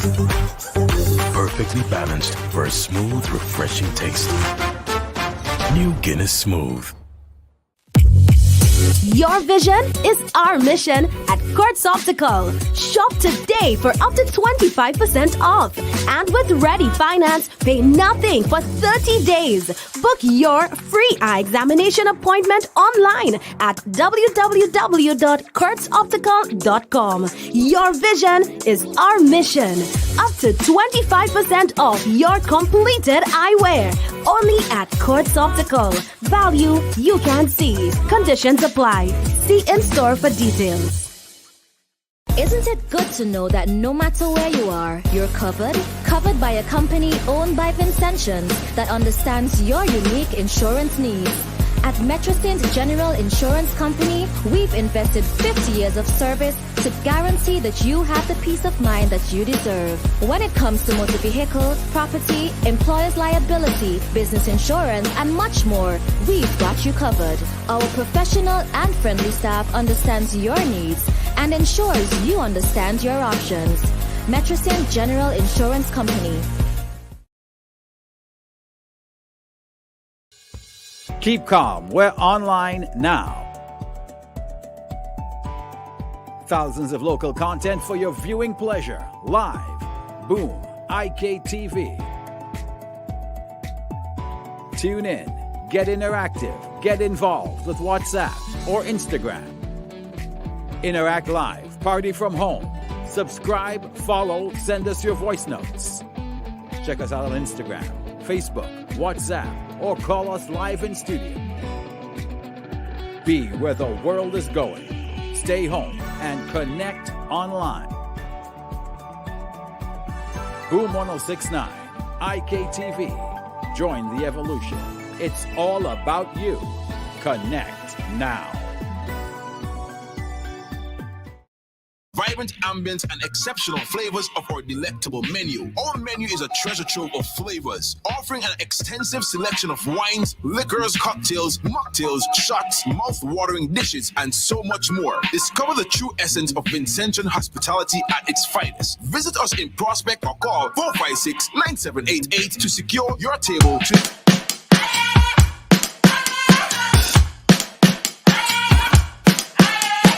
What you gonna do when the rain is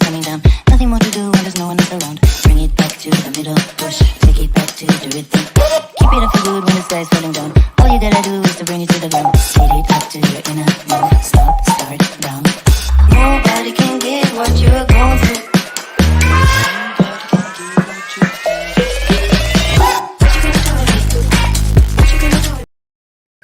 This is Locally Made. My name is Jillian Crookshank.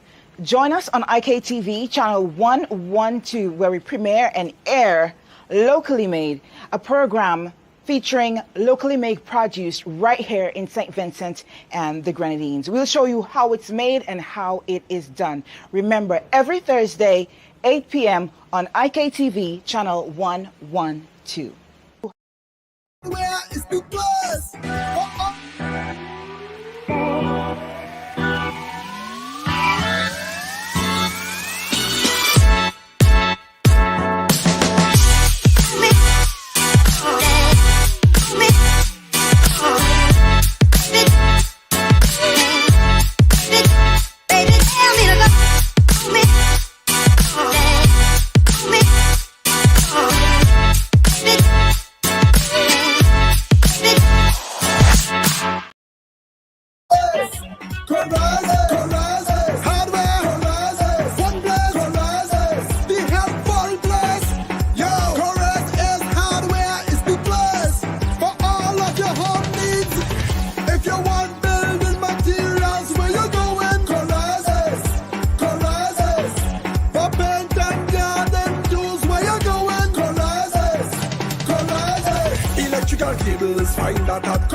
Tap 495-6886 for more details. Lotto, you have to be in it to win it.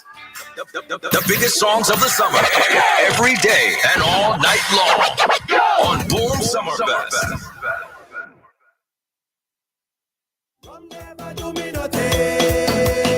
Can't say the same about people. Rum never do me nothing. Can't say the same about people. People bad mind me and call up me name. Rum never do me that yet. People violate and disrespect me name. Rum never do me that yet. That's why I choose rum over people. Rum over them. Rum over evil. Rum over them. And I don't want no friend. Me and rum is friend already. Hold on, I will drink a rum and go down the road and mash up the area. Mash up, mash up, mash up, mash up, mash up the area. I will drink a rum and go down the road and mash up the place, you know. Mash up, mash up, mash up, mash up, mash up the place, you know.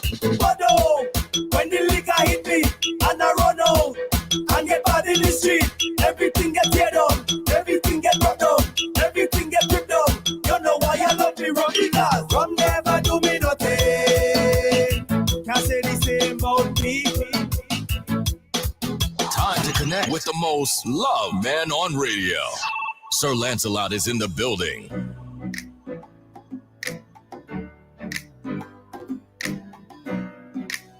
It is now 8:44, and it's time to connect with Mr. Lancelot. Mr. Weeks, if you're listening, this is your time to call in and talk about whatever it is your contribution is. Of course, let me say while we're waiting on Mr. Weeks, and always on time, let's see if this is him. Good morning to you, Mr. Weeks. Good morning, Mrs. Crookshank. Good morning to you, sir. How are you doing? I am good, thank you. How are you this morning? How was your weekend? I had a good, nice, restful weekend. Enjoying the showery conditions. Okay.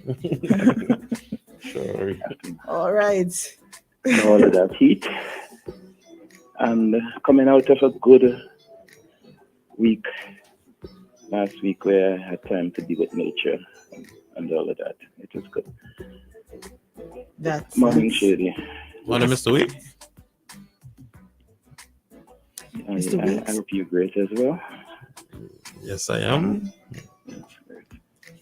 And greetings to all of your listeners. I just remember my fish in the shady, but that's another conversation. When Mr. Weeks finish. Go ahead, Mr. Weeks. Yes, I intend to continue with my commentary on improving national productivity. I am getting to the point where I will provide some arithmetic calculations, some simple calculations.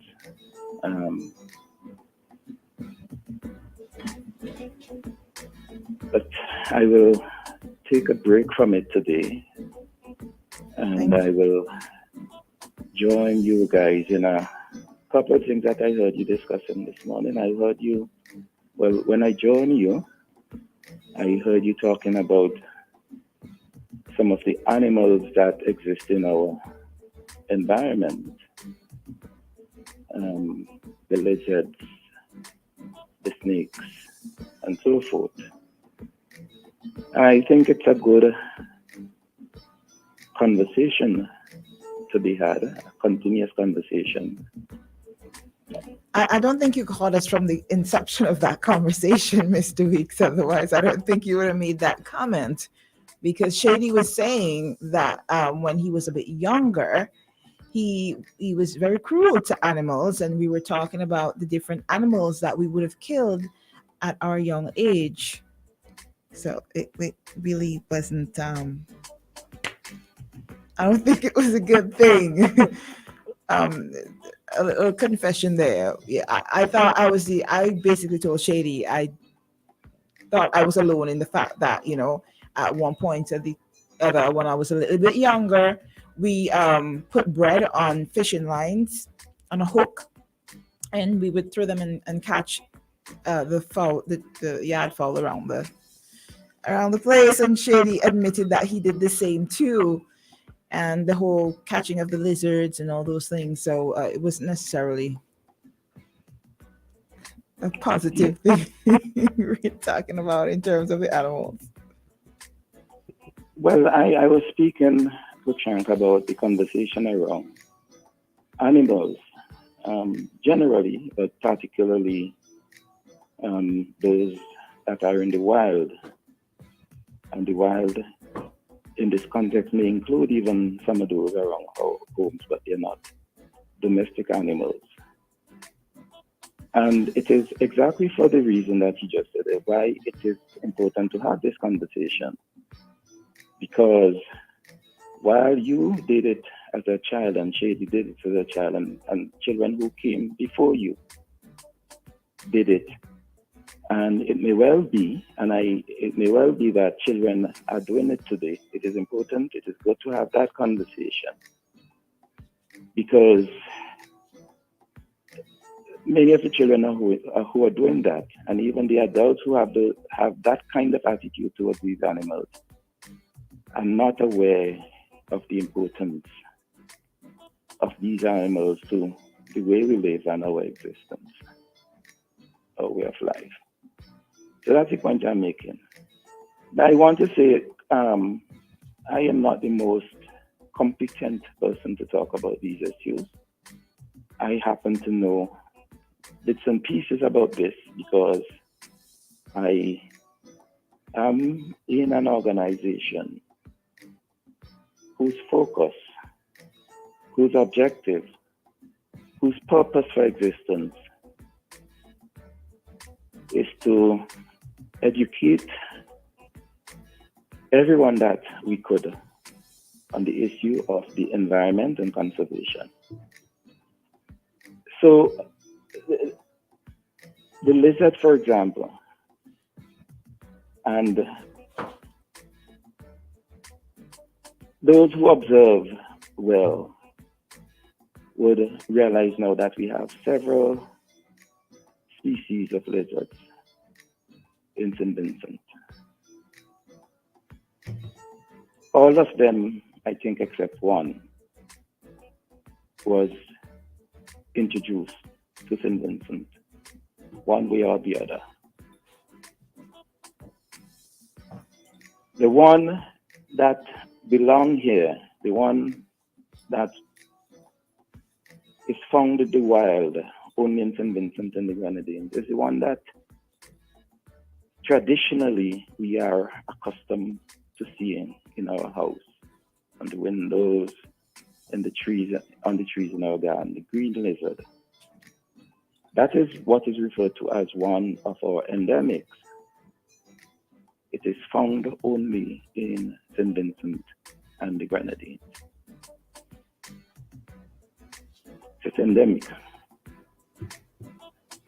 And that's exactly the point. As children, we went around killing them for no reason.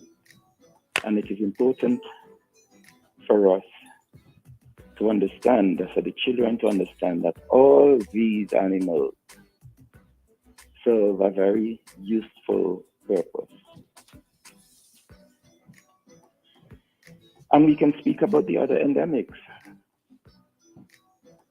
There's one in particular that the persons who may be listening who don't even want you to call their name, don't even want you to say the word. I heard you say it this morning. What's that? The snakes. Again, we have a snake in St. Vincent, the black snake. Very rare. Not many of us will see it in our lifetime. That is found in St. Vincent only. You will not see it in the wild anywhere else. It's found in St. Vincent. It's endemic to St. Vincent. But snakes generally serve a very useful purpose around the homes. Please By the enlighten way, us.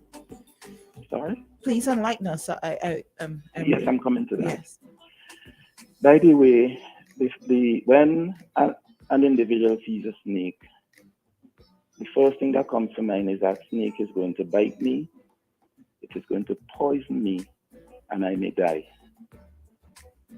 The snakes in St. Vincent that exist in St. Vincent,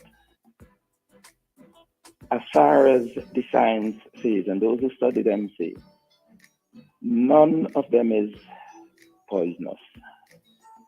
None of them are poisonous. However, that is not to say that the snake can't harm you. The snake can bite you. But the snake will only bite you in their defense. If you corner them and they are attempting to make an escape, of course they will bite you. But when they bite you, as far as the science go, they will not poison you.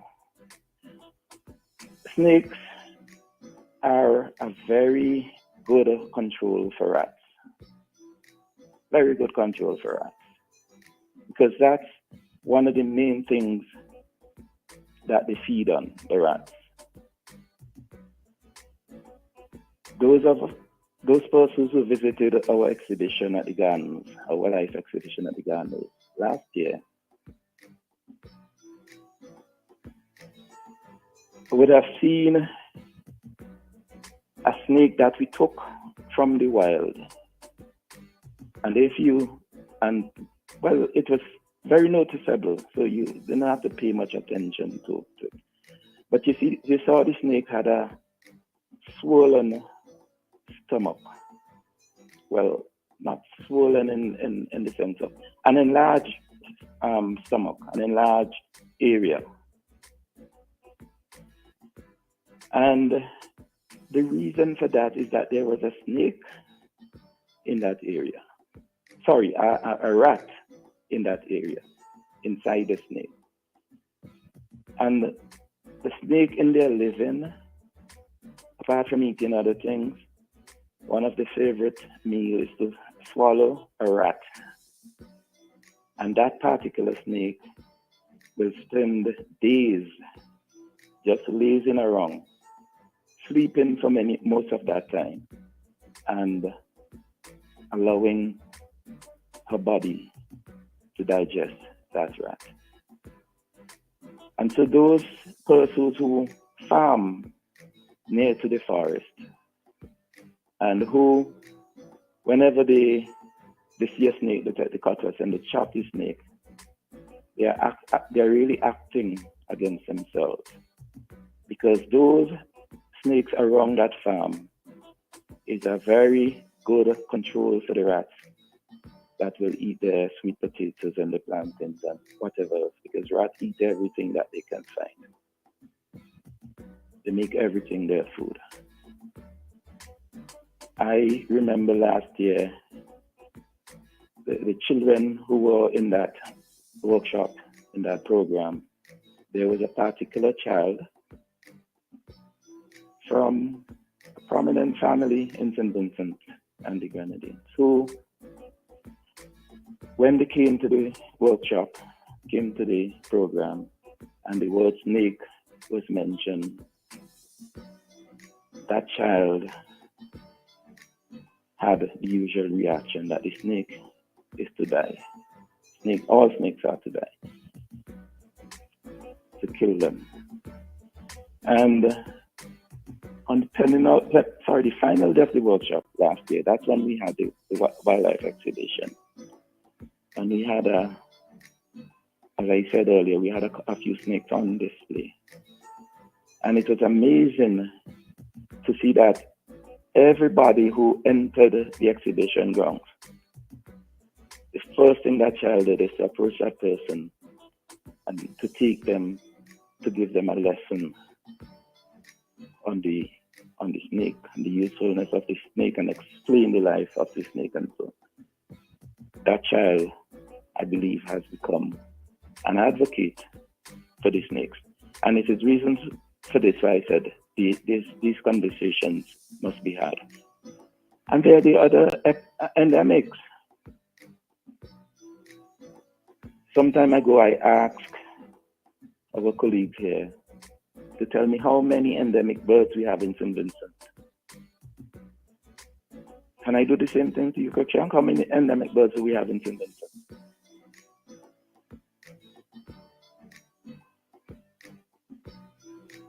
You there? I'm here, Mr. Weeks. Could you enlighten me? I'm not really sure. I'm not going to lie and pretend that I know.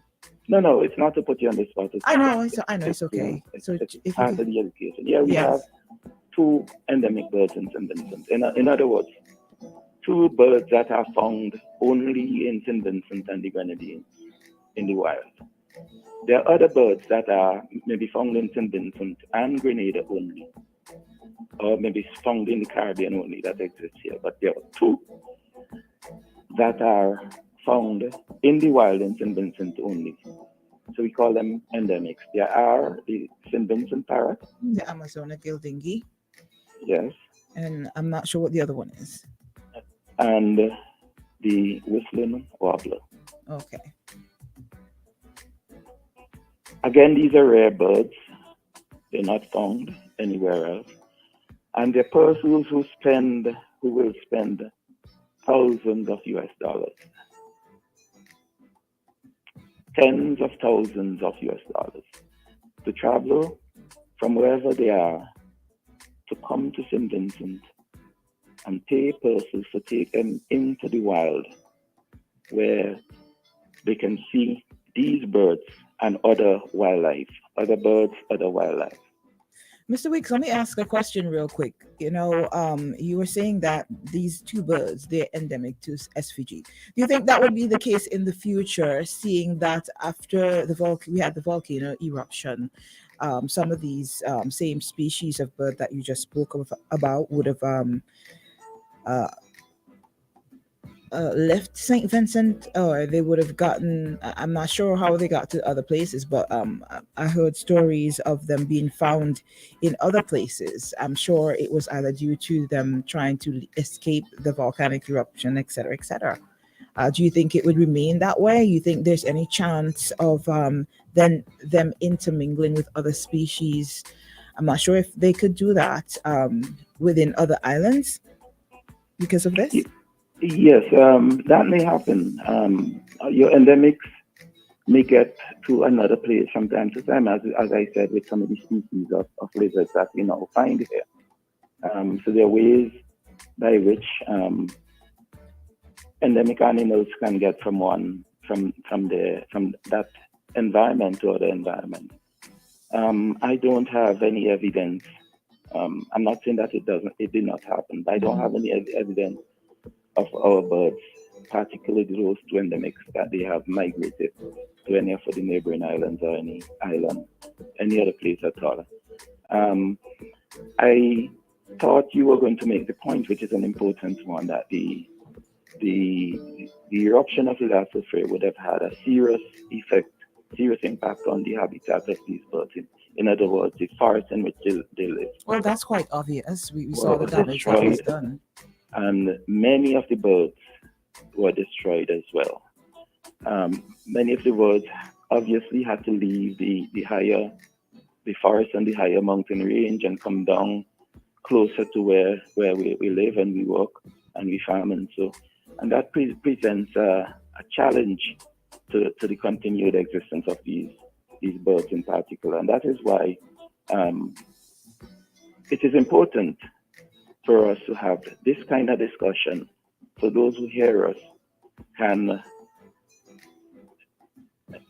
be, I don't want to say sympathetic, but can be of the mindset that these birds, these animals should be protected because they are what nature gave us. And it would be very useful for those who come after us, 50 years, 100 years after us, can see these animals and enjoy them the way we do, and the way foreigners pay money to come to see them. And sometimes you're not even able to see them, but just to hear them, just to know that as an individual, you're in the same environment that you are sure because you hear the call or the song of the bird. And you're quite satisfied having spent your money to do that. And that's why the conservation education is important. I mean, those of us who have seen these birds, the parrot in the wild, a flock of parrots flying over your head, will remember and always remember the beauty of these animals. So I just felt I wanted to join you in that part of the conversation. And I thank you. The last thing that you guys were discussing as well, and the gentleman made an input in terms of the usefulness of a trial when an act is committed, a criminal act is committed in full view of several other persons. And the basic thing is that, you know, once upon a time, and it still exists in some parts of the world, where persons live as individuals. So they are required to preserve themselves, to protect themselves.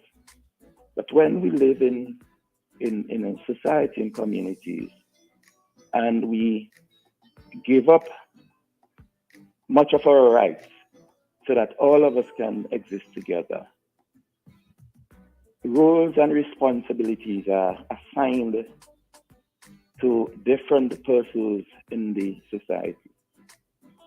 So a man goes down to the police station in full view of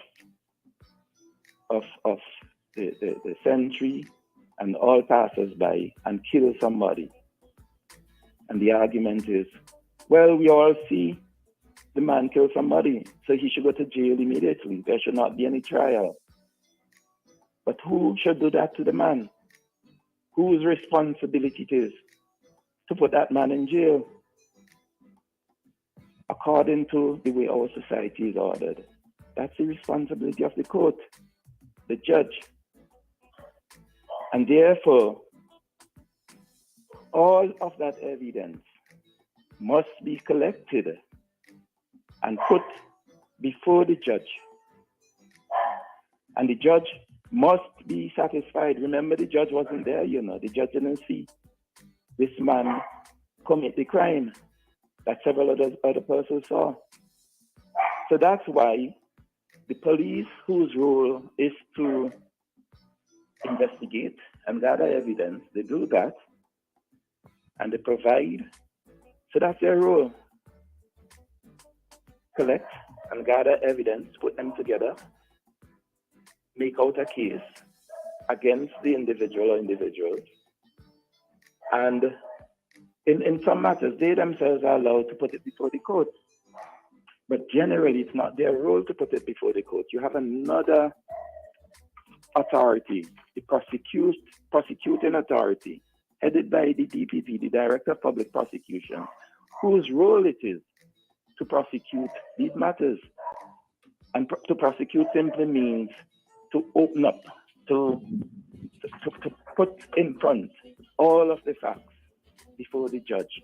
And therefore, the judge must satisfy his or herself that the man did what the people said they saw him do, and satisfying himself. I have to. I'm so sorry, but I have to ask you to just wrap up quickly because we have some commercials and some announcements that we have to get out. Thank you, Jillian. We can continue this another time if that's the case, if it is required. But just to say, in wrapping up, it is the responsibility of the judge to send anybody to be incarcerated, and the evidence must be placed before the judge. As Mr. Thomas said, that's not the case, and what we will have is jungle justice as we had in the past before we had organized practice. Thank you, guys. Have a great week. You're welcome. Same to you.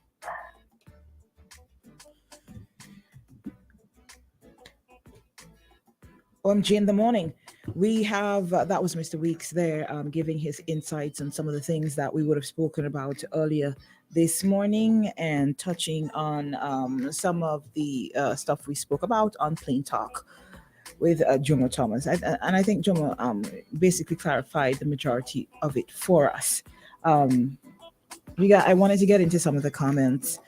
We have to go to commercial, but I want to ask Shady, where's my fish? Did you bring it back for me and just didn't bring it? Or did you get any fish, by the way? Maybe that's what I should ask. Yeah, my freezer is full of fish. Okay, so you definitely have fish for me. Yeah, I go link you. I'm going to tell all, yeah? I'm going to tell all, yeah? Knowing how I feel about fish and all the bones within those fishes, like what would you give me? What do you think I should have? A snapper. A snapper? Yeah. Isn't the snapper bonier than the cavalli? No. Not necessarily? No. Okay, then I will take the snapper. And let me just say good morning to all the fishermen and women out there. I just want to remind you guys to basically make sure you walk with your equipment when you go out. All the necessary equipment, your radios, your cell phones, your water, everything that you would require just in case, because we know some fishermen and women, they would go out there, they would take the chance in order to bring in that money and provide for their family. They would take that little risk and maybe lighten the load a little bit. In terms of that, I really want to caution you guys. Just always be prepared for anything. Listen out for the weather advisory, and always make sure you're equipped when you go out on the sea. If you know your boat does not have the safeguards to go in a certain depth, I think some boats can't go too far out, right? Like the really, really small ones, or there's because of the sea swells and all of that. A lot of families would prefer to stay hungry than to lose their breadwinner or their loved one. I have to put that out there. My uncle was a fisherman. I think he's retired, and they're from Barley. So, Barley is a fishing community as well. So those of you who are listening out there, just take it easy. Just don't take that chance. Don't take that risk. Something else I had to mention. A lot of times I have these little things that I want to put out there. But tell me, don't waste my time waiting for that fish. I'm still waiting on counts. But oh gosh, right?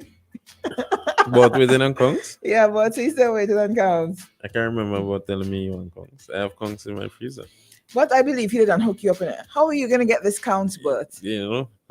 Tell me how. You going FedEx it what? All right, y'all. We got to take a commercial break, like I said, but I want to remind you guys that Hotel Alexandrina's Culture Bar and Grill in Prospect is definitely the place you want to go if you're looking for whether it's a place to stay for a month or so, whether it's business or pleasure, or you just want a great dining experience, Culture Bar and Grill, or you're looking for the most succulent, mouth-watering, finger-licking, delectable fish or pork that they're going to be barbecuing. I think they had a barbecue on Saturday, and I didn't get to go. You know, like GDC times hard, right?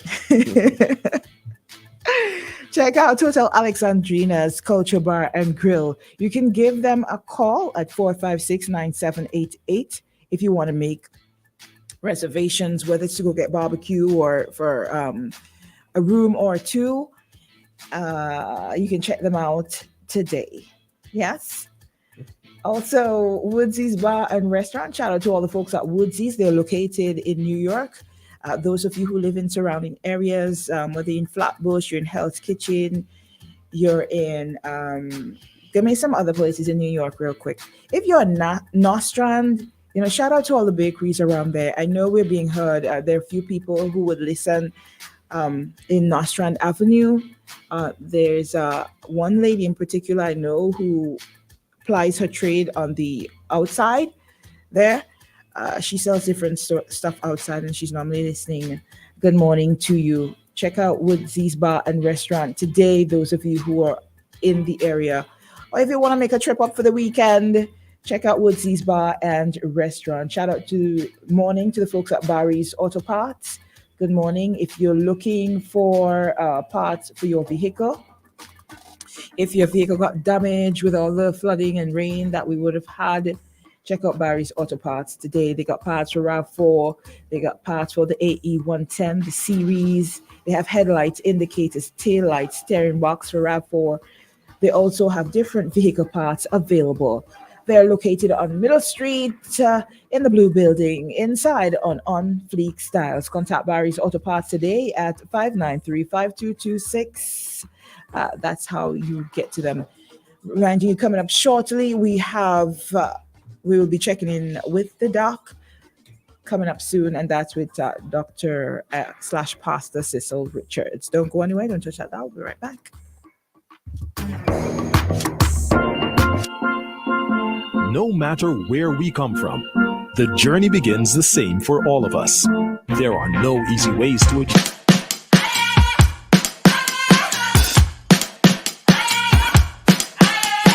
What you gonna do when the rain is coming down? Nothing more to do when there's no one else around. Bring it back to the middle, push, take it back to the rhythm. Keep it up for good when the sky's falling down. All you gotta do is to bring it to the ground. Hit it up to your inner move, stop, start, down. Nobody can get what you're going through.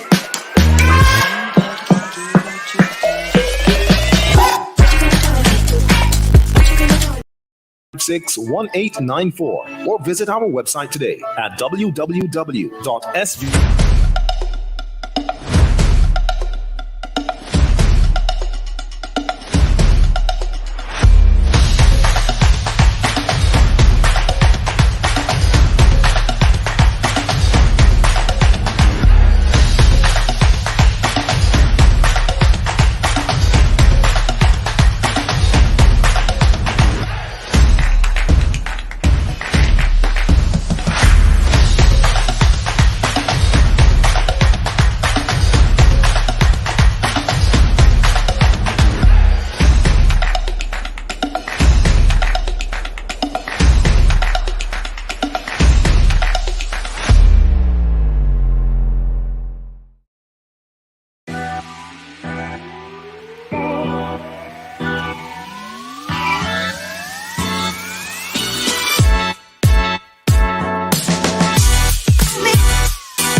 GreensRealEstate.com.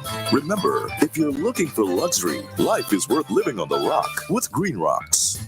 Horizons, hardware, horizons, one place, horizons, the helpful place. Yo, Corez is hardware, is the place for all of your home needs. If you want building materials, where you going? Corez's, Corez's. For paint and garden tools, where you going? Corez's, Corez's. Electrical cables, find that at Corez's. We have everything for your home at Corez's. Located in Kingston, located in Annisville, Pembroke, Diamonds and Beckwith. Shop at Corez's, hardware Corez's, helpful place Corez's, one place Corez's, Corez's. Extremely dark scenarios, color view, view in color, even in darkness. Find out more. Paladin SVG Inc. Alarm Solution is second to none.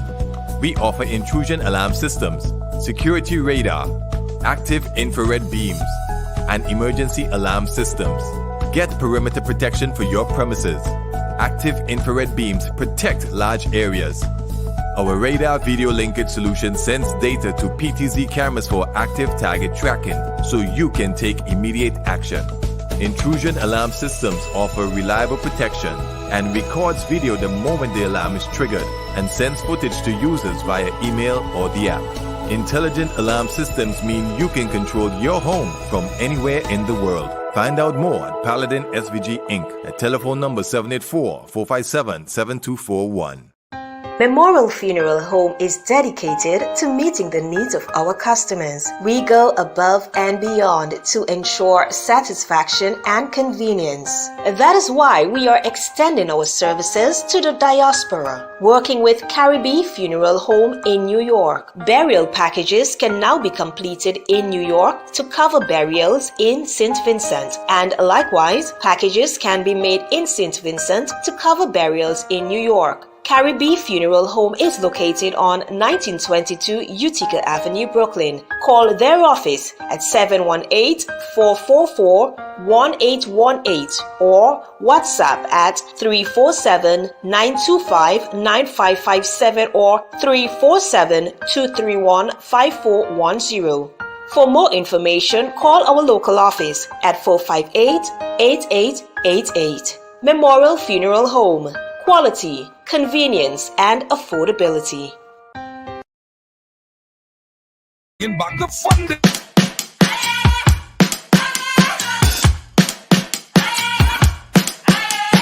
What you gonna do when the rain is coming down? Nothing more to do when there's no one else around. Bring it back to the middle, push, take it back to the rhythm. Keep it up for good when the sky's falling down. All you gotta do is to bring it to the ground. Get it up to your inner move. Stop, start, down. Nobody can get what you're going through.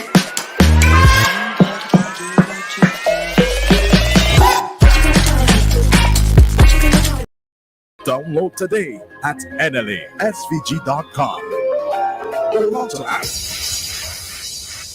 A new era of excellence in medical education has arrived, with big changes happening at Trinity School of Medicine, with the leadership of 3 new deans, a multi-million-dollar campus expansion project, and a strong desire to build a lasting relationship with the... This is Locally Made. My name is Jillian Cruikshank. Join us on IKTV channel 112, where we premiere and air Locally Made, a program featuring locally made produce right here in St. Vincent and the Grenadines. We'll show you how it's made and how it is done. Remember, every Thursday, 8 p.m. on IKTV channel 112. In the morning. Come on now.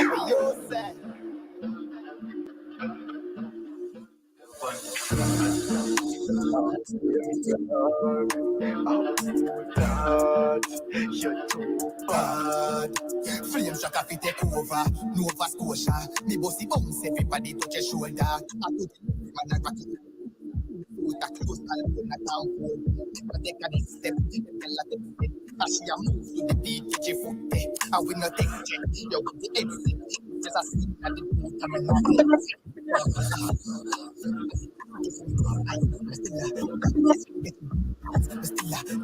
so catchy, dance, James Rock. Who that? You're too bad. Me flow change something like climate. You wanna know if me show stick a bet? The bones clean and me not take no jet. And the way you dance make me rate to death. If you can't get your dance, come a class. Then you dance for the youth in the heart. A bag of vibes, high flames, get you walk. Yo, Brandon, so catch it. So catch me, I still a dance. So catch it, dance, still a dance. So catch it, dance, still a dance. No more, keep up, can't stop. Ooh, singer, yeah, bad man. For some rock, some liquor, move, you quick, keep up, girl. Drop, quicker, make a dance couple times, girl. Take my picture. Make my spin ya. Jif, jif, jif. Spin up, move, jif, jif.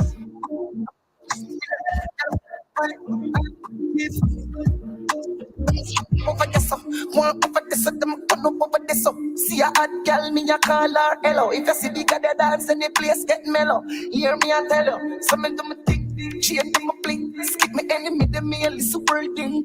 Camera, action, flame. When we outside, lock down your building. Let me spin ya. Drift, drift, drift. Jif, Jif, Jif, spin ya. Jif, Jif, spin ya.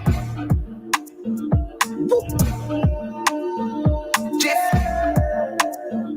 Jif, spin ya. Acha, no more, keep up, can't stop. Singer, yeah, bad man. Some move, some rock, some liquor. Move, you quick, keep up, girl. Drop, quicker, make a dance couple times, girl. Take my picture. Make me spin ya. Jif, jif, jif. Make me spin ya. Move, jif. I bet me spin ya, girl. Bye. Yeah, man in the bleach out here the cake soap. I feel bake slow, so me stay snow, face glow, and my shades low, Dolce Gabbana. I feel style and can't follow. Yeah, it's before me can't know from a fade low. Stab you with a tail comb if you play around, everything balance. Designer can't come on, you ready? Me ever stay clean, never stay clean. Girl say me sweet like baked bean. Every night makes you daydream. Both the mother and the daughter praise me. Ball me and it full of beer mixtures. Uptown girl I waiting for my TikTok. So when you squeeze and it, any talk won't make you know I hit that. Dior on my shoes. I'm on this suit pass over two, girl. I never science me use. Take your girl, put her on my new. You Jordan tough on my foot. I walk me a floor. This kind of cheese make your girl. Don't style me G-Phone when you puffy high jaw. No China made long home fight jaw. Sharper than the razor at the barber a fine chart. Me creep alone, caress your nose bone. The best me horse one, the rest we postpone. Me ever stay clean, never stay clean. Girl say me sweet like baked bean. Every night makes you daydream. Both the mother and the daughter praise me. California clocks, has the world class. But the one the bees are around the third class. Me girl they in a one in a brown shot. Every you that V6 pan the toll and it can't stop. I wear the weed back past that. As she tapping at the piece, girl starts now. She broke it on me and forget a gas fast.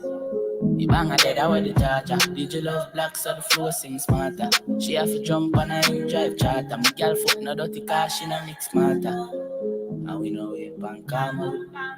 From a go against the other. She want with a star on my bus. Call my mascara. Bang, we swap hotter than sauna. Me and me every beats and a little touch of Zara. She call my teacher like my last name a Palmer. Girl, tell me where you like love lesbian girls, but like polo suit them and it half white. If my feelings sporty, me dash on a night. You a damn. The number one morning show in the SVG. Morning. OMG in the morning. Come on now.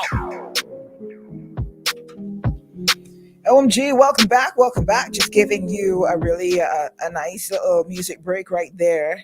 Shady doing his thing. And of course, like I said before, coming up, we got we're gonna be checking in with the Dr. Cecil Richards, and until then, we're just gonna be vibing on our comments and basically picking up where we left off. Mr. Weeks made an interesting point, in terms of, forget that. You know what I would like to touch on in terms of what he was talking about, the endemic species that we have here and just the whole animal transitioning over. Now, I understand there was, a rattlesnake found in one of the Grenadine Islands. I think it was a few months ago. It wasn't the normal black snake. You're watching me like a crazy. It wasn't the normal black snake, right? And people have been saying, that a lot of snakes and different types of lizards have been coming in via the importation of the sand that we normally do. Now, he also said that, we really shouldn't kill the snakes because, they eat the rats and they bring down the rat population. Be that as it may, as true as it is, I don't think snakes differentiate children from rats. And at some point, when we allow them, we don't harm them, and nothing else is here to thin out that snake population. These things, they get bigger and bigger. I'm just saying. And then, everything has a place in the ecosystem. We know everything has its place in the ecosystem. I'm not doubting that. I'm just saying. And there's the food chain. Something eats something. I know, that's what I'm saying. And it keeps a balance. What's here that we have that is going to thin out the snake population? Let's say through the sands that we import, right? Some poisonous snakes come in, Let me say they're probably already here. I don't know. People bring in pets. How they bring them in, I don't know. In some of these Grenadine Islands.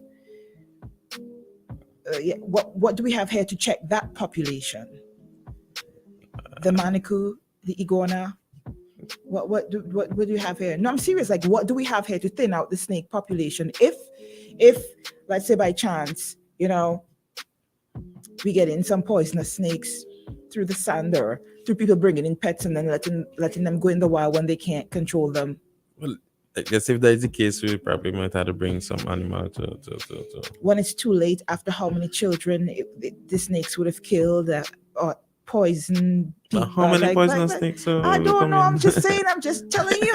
Like, you don't think. This is why I don't believe we should take chances with this.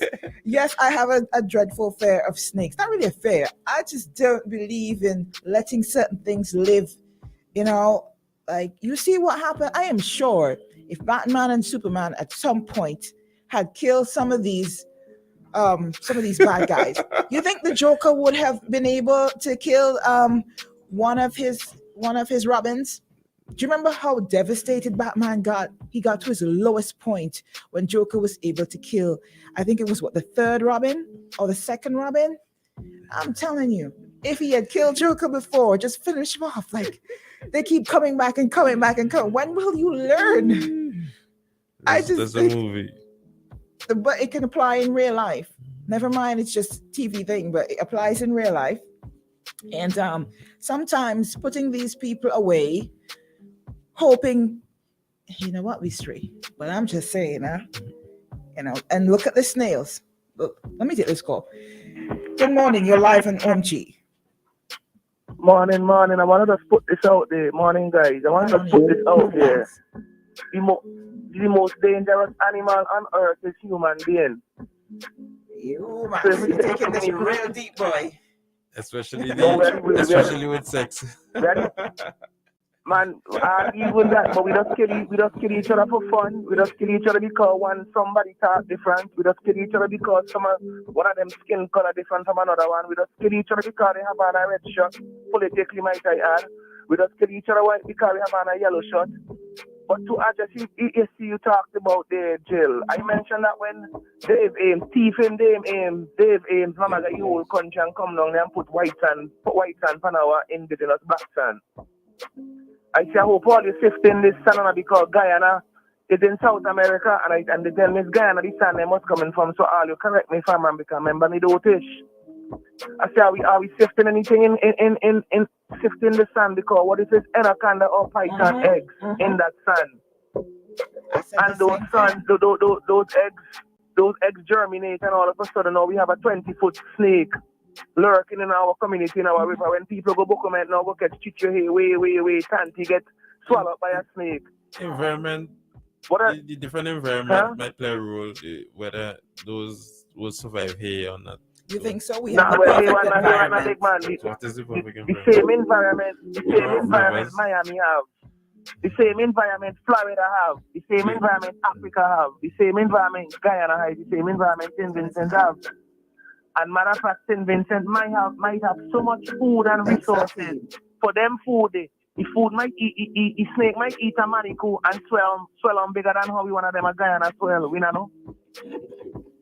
We full of so much education, but we don't just ignore stupidness and pretend this stupidness is something good. When you have them rich people think if you have a rich man's son come down on a private plane and he have his rattlesnake in his cage, because his rattlesnake have to be with him at all time. You think I go tell you white people them don't must see they can't bring their thing off on a private plane. Next thing he think jump off in nightstand and the rattlesnake get away. For rattlesnake reach down a Canadians, but meanwhile they're talking about foreign operatives. The foreign operative is the snake of them are you bringing in, Mr. Prime Minister? So these are things that we must pay attention to. When I talk about these things, a lot of people say me talking stupidness, but when they come full circle now, 20 years from now, what if the snake of them decide they're going to deplete the resources of guana? So next time when we have hunting season for manico, aguti and iguana, you can't catch nothing now. No more wild meat for you. And then somebody get bite. If I go down hospital with a loose finger, them a last the finger, and I think if I go down with a venom bite, they go with a venom bite, they go anti-venom down the fall you. These are things we have to really pay attention to. We have the lionfish is another one. You're supposed to have open season on lionfish 24/7 because the lionfish have no predators because they have an exoskeleton. So when other bigger fish try to eat it, other fish can't eat it because they're getting choked up in their mouth. And that is decimating our coral reefs, but also in addition to animals still. What are we doing for the runoff of the water? When you wash clothes, all you soap powder going to the drain.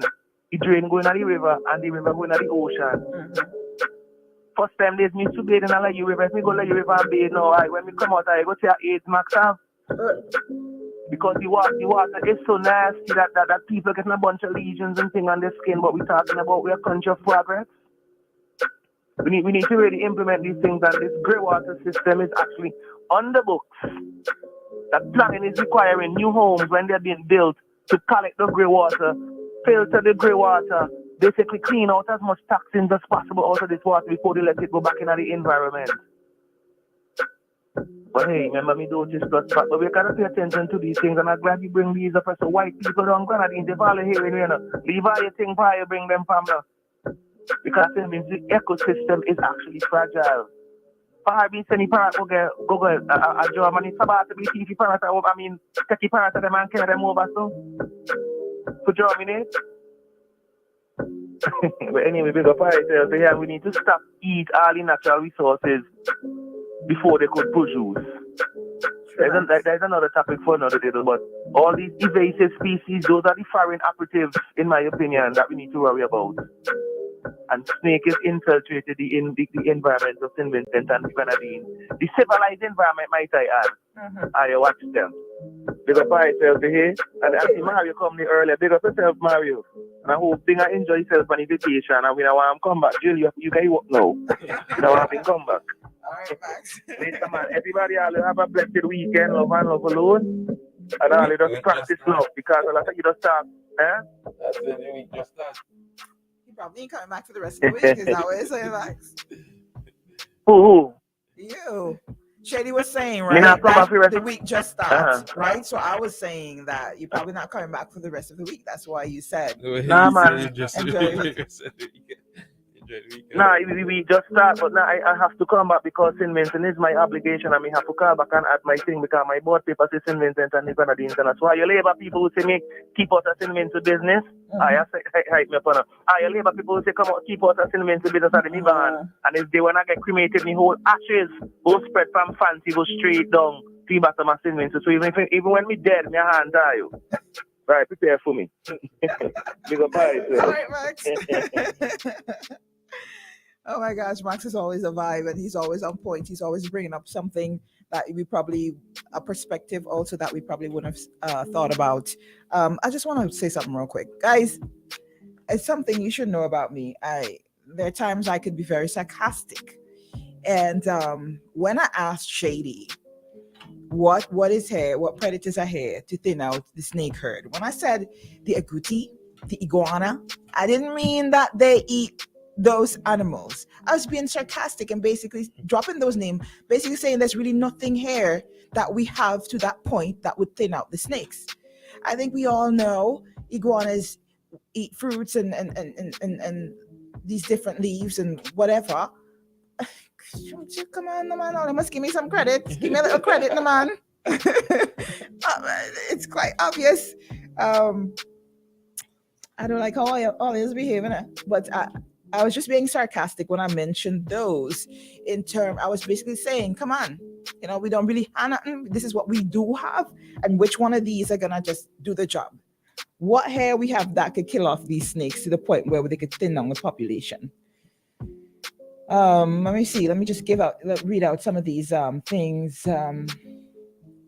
Someone said it's impossible. Some of those tourist types bring in some of these things. Oh, it is possible. Some of those tourist types bring in some of these things as pets. Then when they fed up with them, they release them. That's true. Winston, that's you. Winston, that was you. Winston said not iguana. Iguana only eat. I know that. I was just being sarcastic. Swan is Batman was busy smashing Robin, but I don't understand you these days in a bot. You're not a topic for another day. Okay, Bernadette. I think Bernadette got caught up in that one too. I was just being sarcastic when I mentioned those things. Facts, Max. We do more harm to each other and our planet more than any other animal. That is very true. Very, very true. Climate in Guyana is very similar to that of SVG. That's what I'm saying. We have the prime climate for some of these animals. Good morning, you're live on OMG. Good morning. What happened? What happened? What happened? You was talking to somebody. Hello, good morning. My business on the Sure, yeah, it's okay for. Yeah, you're talking about snakes and thing, right? Mm-hmm. I observe in my area where I live. I used to see a lot of green lizards. Mm-hmm. And all of a sudden, I am seeing some black Ugly lizards. looking things, yes. Ugly looking lizard. Mm-hmm. And I actually was observing on my guava tree the other day. One of the black lizards actually chasing down. There are a few green lizards still around. Mm-hmm. And it was actually chasing it, Yeah. In the house, under my porch and thing. Every night you hear these funny songs. Yes. And when you look at it, tons of brown lizard. And I'm wondering, if that is not, I guess somewhere that they came in, but they seem to me that they are decimating the green lizard population that is indigenous to St. Vincent and the Grenadines. Yes.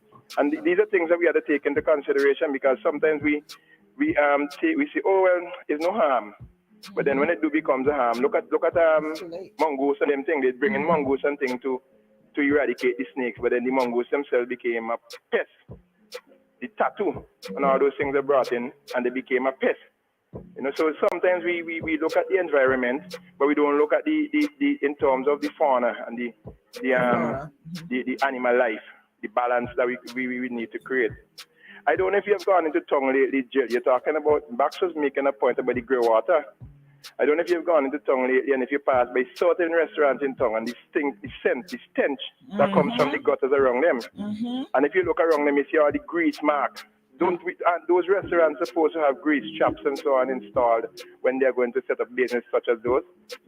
Because you see the grease, you see you look at the gut and you see it, and it's really stink. Yep. But then I guess as St. Vincent and the Grenadines, how we go. Anything goes sometimes, and who's supposed to do it is supposed to do. Don't do it. And when you do it, you get penalized for doing it anyway. Have a good morning. Okay. Thank you so much. Definitely. I go around town, I don't live that far, people like, I don't know if you come in town. Good morning, you're live. Yeah, I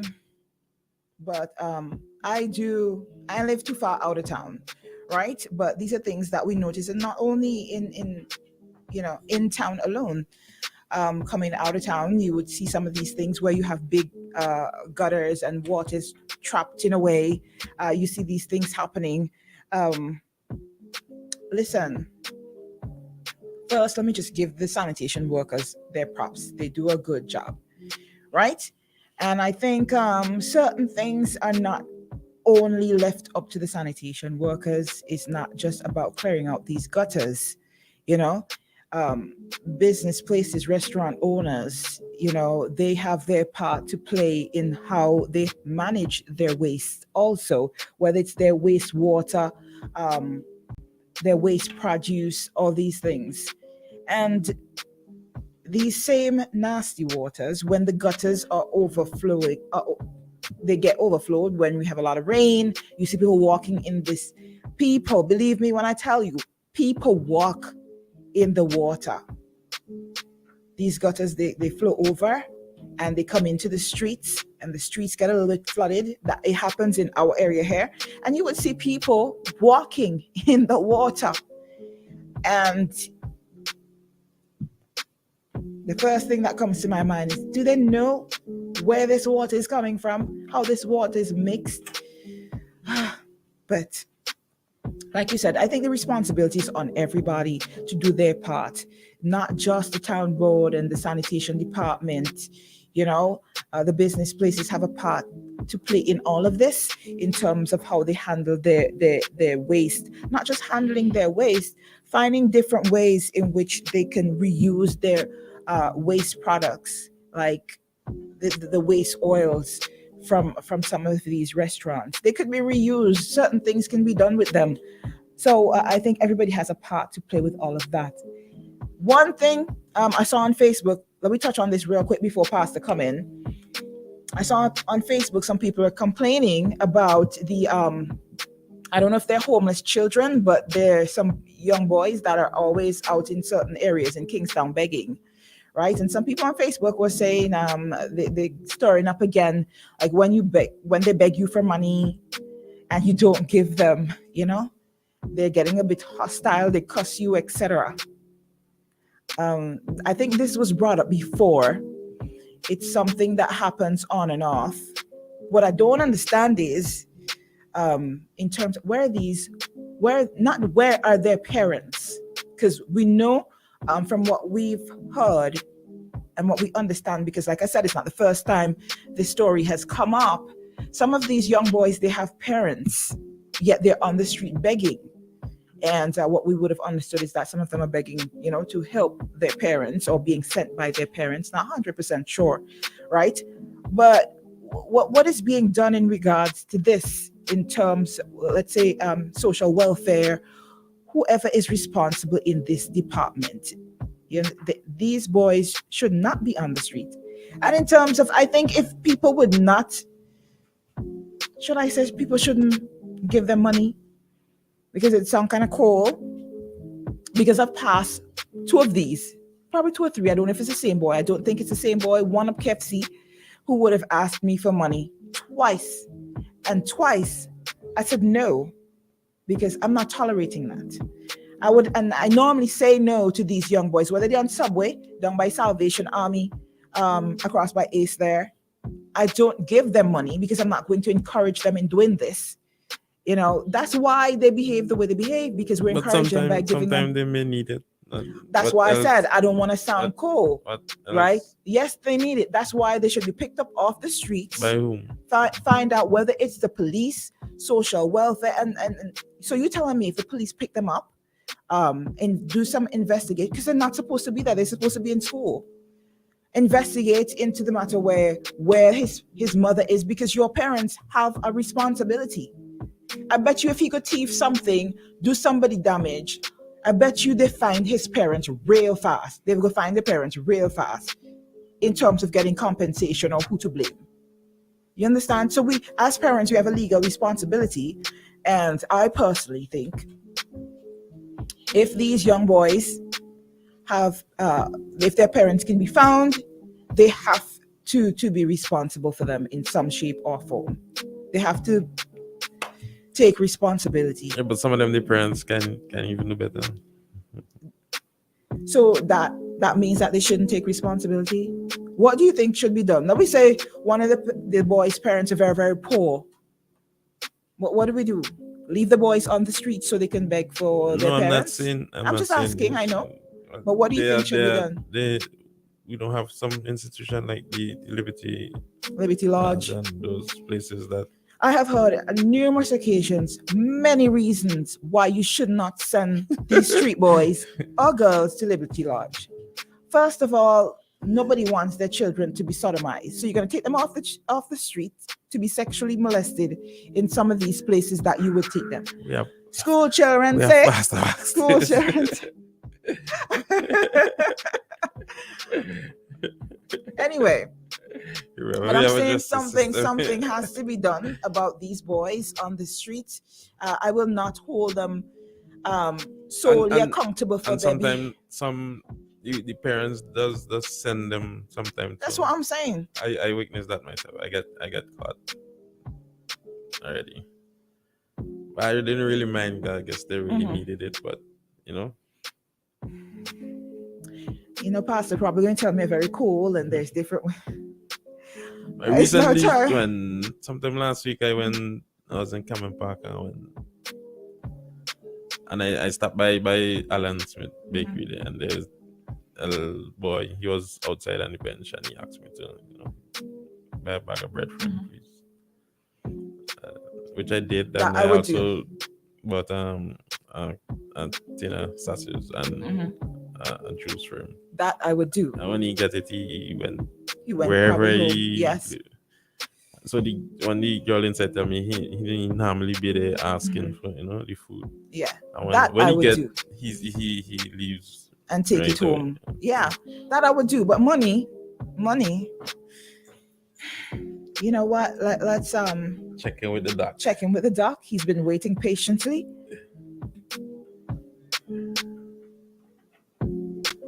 Let's check in with the doc and look at things with a wider lens. Pastor Richards on OMG.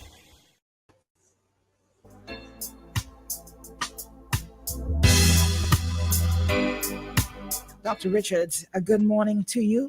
A blessed morning to you, Dr. Jill. Richards. Your face look like I'm about to be scolded. That's the expression you have on your face. Good morning, Shady. Morning, Doc.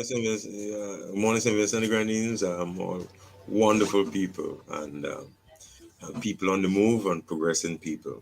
Not everybody's wonderful, but everybody's probably working towards being wonderful. I have to admit, I really have to admit, but I have hope in humanity. Jill, what do you mean I'm going to scold you? I said you look that way. You look like you're about to give this. I think, let me put it this way. You said what you had to say and you realized, oops, I shouldn't say that. No. You, even without me saying anything, you realize, wow, you should not have said what you said. So I don't have to scold you. You felt it as soon as without me saying a word, you felt like, wow, that might not go over well in some cases. Yeah. And once you begin to feel that, you realize you should have thought. But it happens. Jill, I've done the same thing too. I've said things and then I realize, oops, I should not have said that. Even on the same issue with the Liberty Lodge boys, typically with involving children, a number of the burning issues are best handled in detail, are best handled privately. Okay? Pastor Richard, is that my conscience? Or is that the Holy Spirit talking to you sometimes? Like when you pull back, I just want to, I'm serious. I'm serious. Sometimes it's just good sense. It's really good sense. Okay. Like I said, I have said things and I realized, oops, I should not have said it that way. Okay. I've talked about these. Once I got really woke up talking about the Liberty Lodge boy situation because I'd been talking with the I'm not sure what the correct name for the head of the institution is up there, but you know, I've been doing okay privately, and which is what I like to do. Too. Sometimes you say, "Oh, these pastors, these preachers, these people are not doing anything," but we do a lot. But privately, you know, it's better that way. You know, you don't muddy things because when you throw mud and all of that, sometimes not all of it gets cleaned off well. All right, so that goes for everybody. All right, not all of it get cleaned off well. So you know, handling things privately, you tend to get a lot more done. So are you saying that we shouldn't talk about these things on air? We should go to the necessary authority. Interesting question. There's a way that you can because you want the public to be aware to a certain extent with the general. You might say that there's some issues there that we're gonna have to work on. Let us talk about the Liberty Lodge Boys Institution. But some of them, I know them by name also, by the way. I know not all, I know one or two by name. And I know the school that they go to. I know the classes that they are in. You mean the schools that they should be going to and the classes? No. You see, I know the school that I'm telling you, Jill. It's not everything you want to talk on the radio, but you know people who teach them, you know the issues, you call, you check, you know the director of these, you say, look, what is being done about this, what is being done about that, you know, you talk. So I know what they struggle with, and I know that using the term that you used is not really helping the case and is not helping the cause. You understand me, Jill? What specifically you're talking about? Like, you said you're not going to send the boys. I think you said the boys and them. I think you said, maybe I'm wrong, but the boys. Okay. The boys. You're not going to send them up there to get, you know, you know, and you know, I cringe when I heard that. Because I mean, they're not. St. Vincent's not an isolated society. These boys people are listening to this station. You know that, right? And these boys are going to go to school, and what is not known, you know. But it's just a difficult period for children. The lady that was on with the 12-year-old daughter the other day too. You remember what I told you about her? When you were trying to get the call to the mother. I remember telling you, go easy, Jill. You know, there's some information that is just not for radio. Because it's a 12-year-old. I mean, no, people might not like my style, Jill. Okay. No.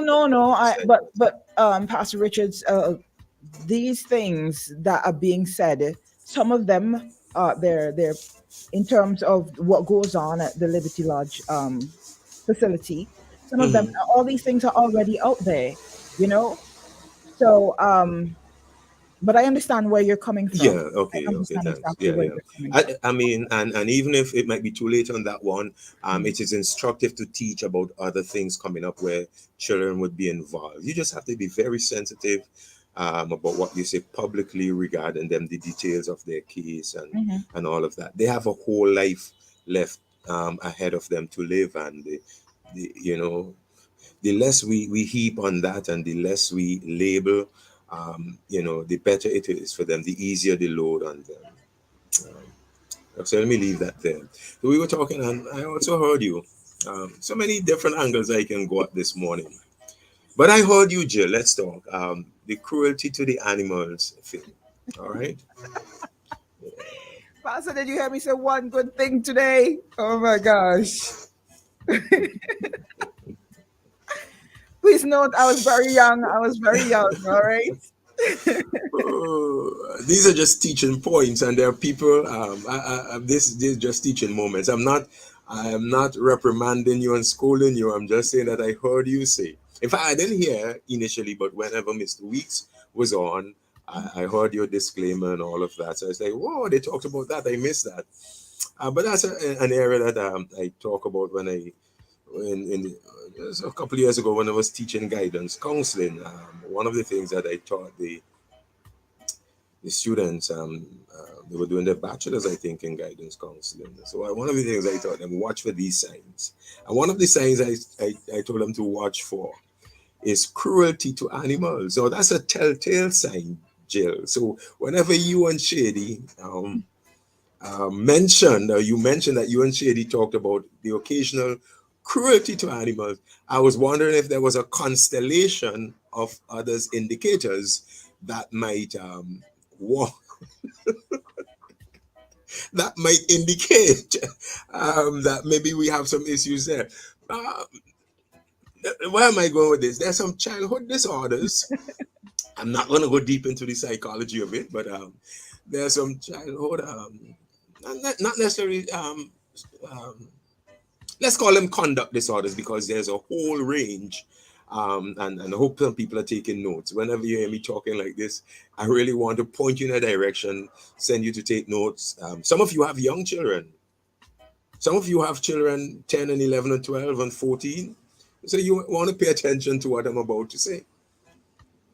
Conduct, the term there is conduct disorders. Now, mind you, let me throw another term out there, acceptable failure. And we have become accustomed in St. Vincent to acceptable failure. Our children are not going to be perfect. Our government's not going to be perfect. Our society is not going to be perfect. Our businesses are not going to be perfect. But if in the main we're doing good, we learn to deal with acceptable failure. And in our education system, in our raising of our children, matters related to children, in the main, I would say we're doing good in St. Vincent and the Grenadines. Did you hear me say that? Did you hear me say that? Did you hear me say, in the main, we are doing good in St. Vincent and the Grenadines? In the main. But that doesn't mean that there are not issues. Acceptable failure. Sometimes I hesitate to talk about acceptable failure on my commentary program because people run with it and think that I am basically describing the main and forget that I have said that in the main things are all right. In relation to raising children, in relation to spotting the issues that might become manifest in school or later in adult life, there's a measure, an element of failure in doing this. I talked about the fact that in the education system, the identification of at-risk children is not properly done because we don't even know the signs that indicate that they are at risk for sociopathic or psychopathic behavior, psychosocial or psycho disorders. Conduct disorder, I keep saying that again, conduct disorder is one of the things that you want to look at. And again, you watch children because you will want to catch this early and correct it early, counsel it early, train early, else you're going to have real problem with that person going into school and going into adult life. And the problems they will cause in their relationships and the problems they will cause in society, problems they will cause in their family. And by and large,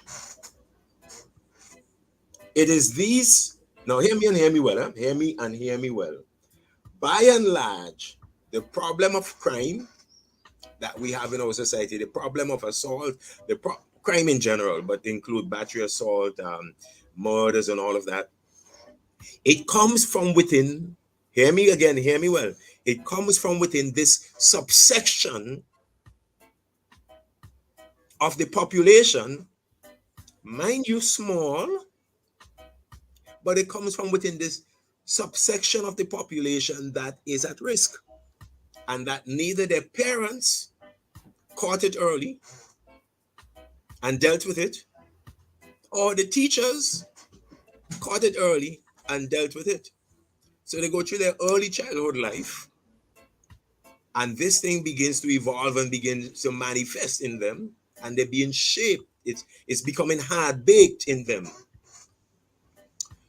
So by the time they get to 2021, 22, they're on a trajectory that it is hard to pull them back from.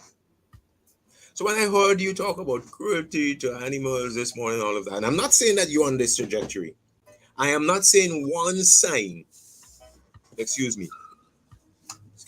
I am not saying that one sign indicates that a boy or girl is on this trajectory, but a constellation of signs might indicate, wow, we have to get counseling. We got to get help for this boy or this girl. So you ask me then, what are some of the telltale signs to look for? This constellation of signs. Yeah, cruelty to animals. Lying, impulsive lying. They could lie to cover anything. And I have teachers who tell me of the inventiveness and the creativeness of some of their students. And sometimes it comes across as charming, but it's not charming. That student has a problem. So you have this impulsive lying. You have tantrums. Your child is in the supermarket, and they want, and this is not typical. Don't say children, that's children. Your child is in the supermarket and they want some corn curls, and they don't get the corn curls, and they put on quite a show. And in order to prevent the embarrassment, you eventually, Jill, you know what I'm talking about, by the way? I know. In order to prevent the embarrassment, you go right ahead and get them the corn curls. I've listed about 3 or 4 that you should watch for. Something is going on with that child that is not normal. They don't have it. They will do things. They will pinch children in what you call this school? Not nursery school. Preschool. Oh, Yeah. No, preschool. Okay. Kindergarten too. They bite, and there's no remorse. They will bite again, no matter how much time out you give them. No matter how whatever form of punishment, not beating them, I'm not saying that, but whatever form of punishment you administer to them, it is not going to make a difference. They're going to do it again. That child has that child is disruptive. You're having a conversation on the phone, and people say this is normal for children, but if excessively that's when that child wants to interrupt you, be the center of attention, talk and throw tantrums if you're not giving that child attention. That child has a problem, which is why I have said, I have to wrap this up, boy. There's so much I can say. I have said that a key role in the salvation of our society, I'm talking about the social ills and crime and all of that, in the salvation of our society. Some of your greatest saviors are the guidance counselors in school. But when guidance counselors in school are reduced to disciplinarians and reduced to the people who, if the child has a problem, that's when they go see the guidance counselor. So the guidance counselor is dealing with one problem child after one problem child after one problem child, and is not able to get engaged in actual guidance counseling. What we have done, number one, we have misappropriated the skills of the guidance counselor.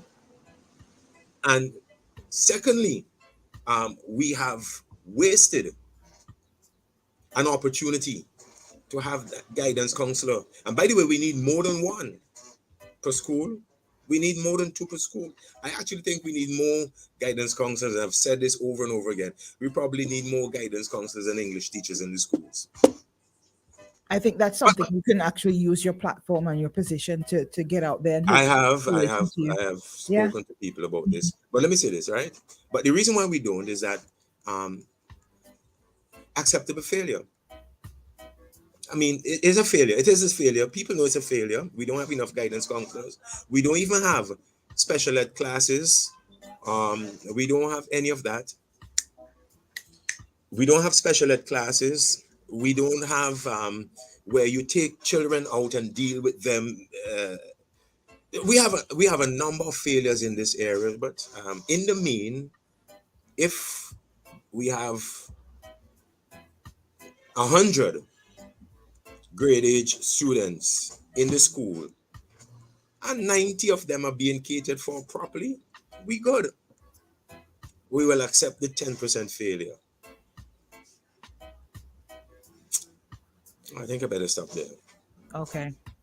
I want to ask you a question, but I'm afraid to ask the question because then it's Ask going the to question. I mean, it's okay. No. But you brought me on a little bit late, so go ahead and ask the question. Give me my few minutes. You mentioned something. We have to step back a little bit where you talked about these toddlers, because toddlers go to preschool, right?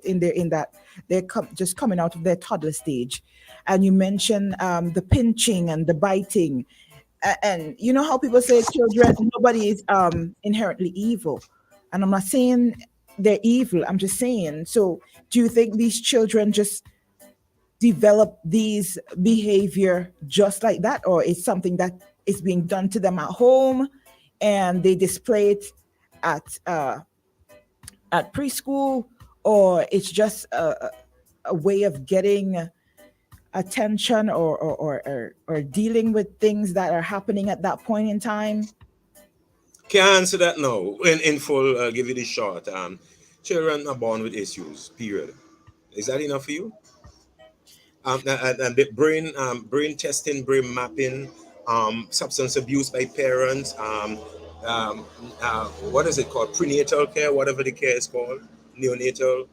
The different kind of care during pregnancy, foods eaten during pregnancy, things exposed to during pregnancy. Children are born with issues. Okay, so they're born with issues. Yeah. All right. And the composite of a man is not a matter of value. Sometimes there are biological factors and biological determinants of behavior. Okay, there are also levels of serotonin, dopamine, and other chemicals, with even testosterone levels within us. So there's also a chemical trigger depending on your chemical makeup. There is also the chemical trigger, and there are other issues that I don't have time to go into, but they have to be spotted early and dealt with early. A lot of times when you study the subsection of the population that are given over to crime and all of that, what we do is that we punish them without trying to understand the cause, and sometimes brain injury, brain configuration, brain activity, chemical flow of certain chemicals within them, if they are caught early and treated early, would set them on a different trajectory. These things are not done. So yeah, Jill, to your question as to whether they are born as empty slates and blank, nah, they are born with problems. Some of them are. That's a short answer. Thank you. I appreciate it. Right. There's sometimes I feel like we don't have enough time. You got like for 15 minutes. Nah, you should come in a little bit. Everybody says that, but on some of the things that we talk about, and so people can get their questions in. Yeah, I know. Maybe one of these days we will extend the time. But yeah, I hear people telling me all the time, we wanted to hear a little bit more about you. I wanted you to answer one of my questions, and it doesn't happen, but it will happen. All right, Thanks for the time. You're so welcome. Take care. Bye. All right. Enjoy the rest of your day. All right. Take care. Bye-bye. All right, guys. To the caller. We're just wrapping up. Let me see if I can take this call. Okay. Guys, so it is 10:09. We got to go and make way for the folks in the shade room. To the caller who was calling a while ago, my apologies. We're really trying to stick with the time that we have. We try not to go over too much.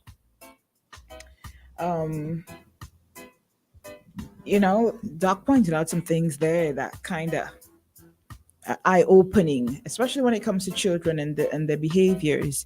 And I'm glad he made sure he pointed out what could be some of the causes of children being born this way, because we're taught that, they're born as a blank slate. Any kind of evil, any kind of negativity, any kind of thing that children display at a young age, it's due to what they would have seen. that they're not born this way. They're born as a blank slate and they learn everything anew. So that's quite interesting. All right, guys, I gotta go. Let me tell you something now. This might be unprofessional, but I'm telling you, I can't sit longer. Bye, y'all. I've been holding this in. I need to go now. Nature calls. And it's not healthy. So I gotta go. Shady, come back. No.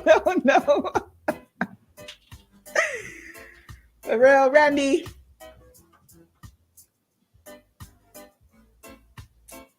Blessings. Guys, enjoy what is left of your day. I love y'all. And hopefully we hear from you guys tomorrow.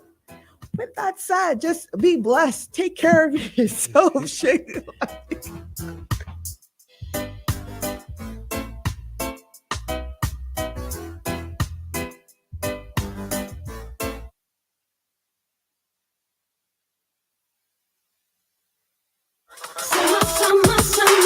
Every shift, every day.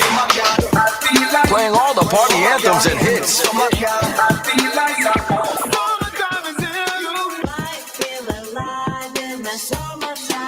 day and all night. We turn up the heat. The Boom Summerfest is on.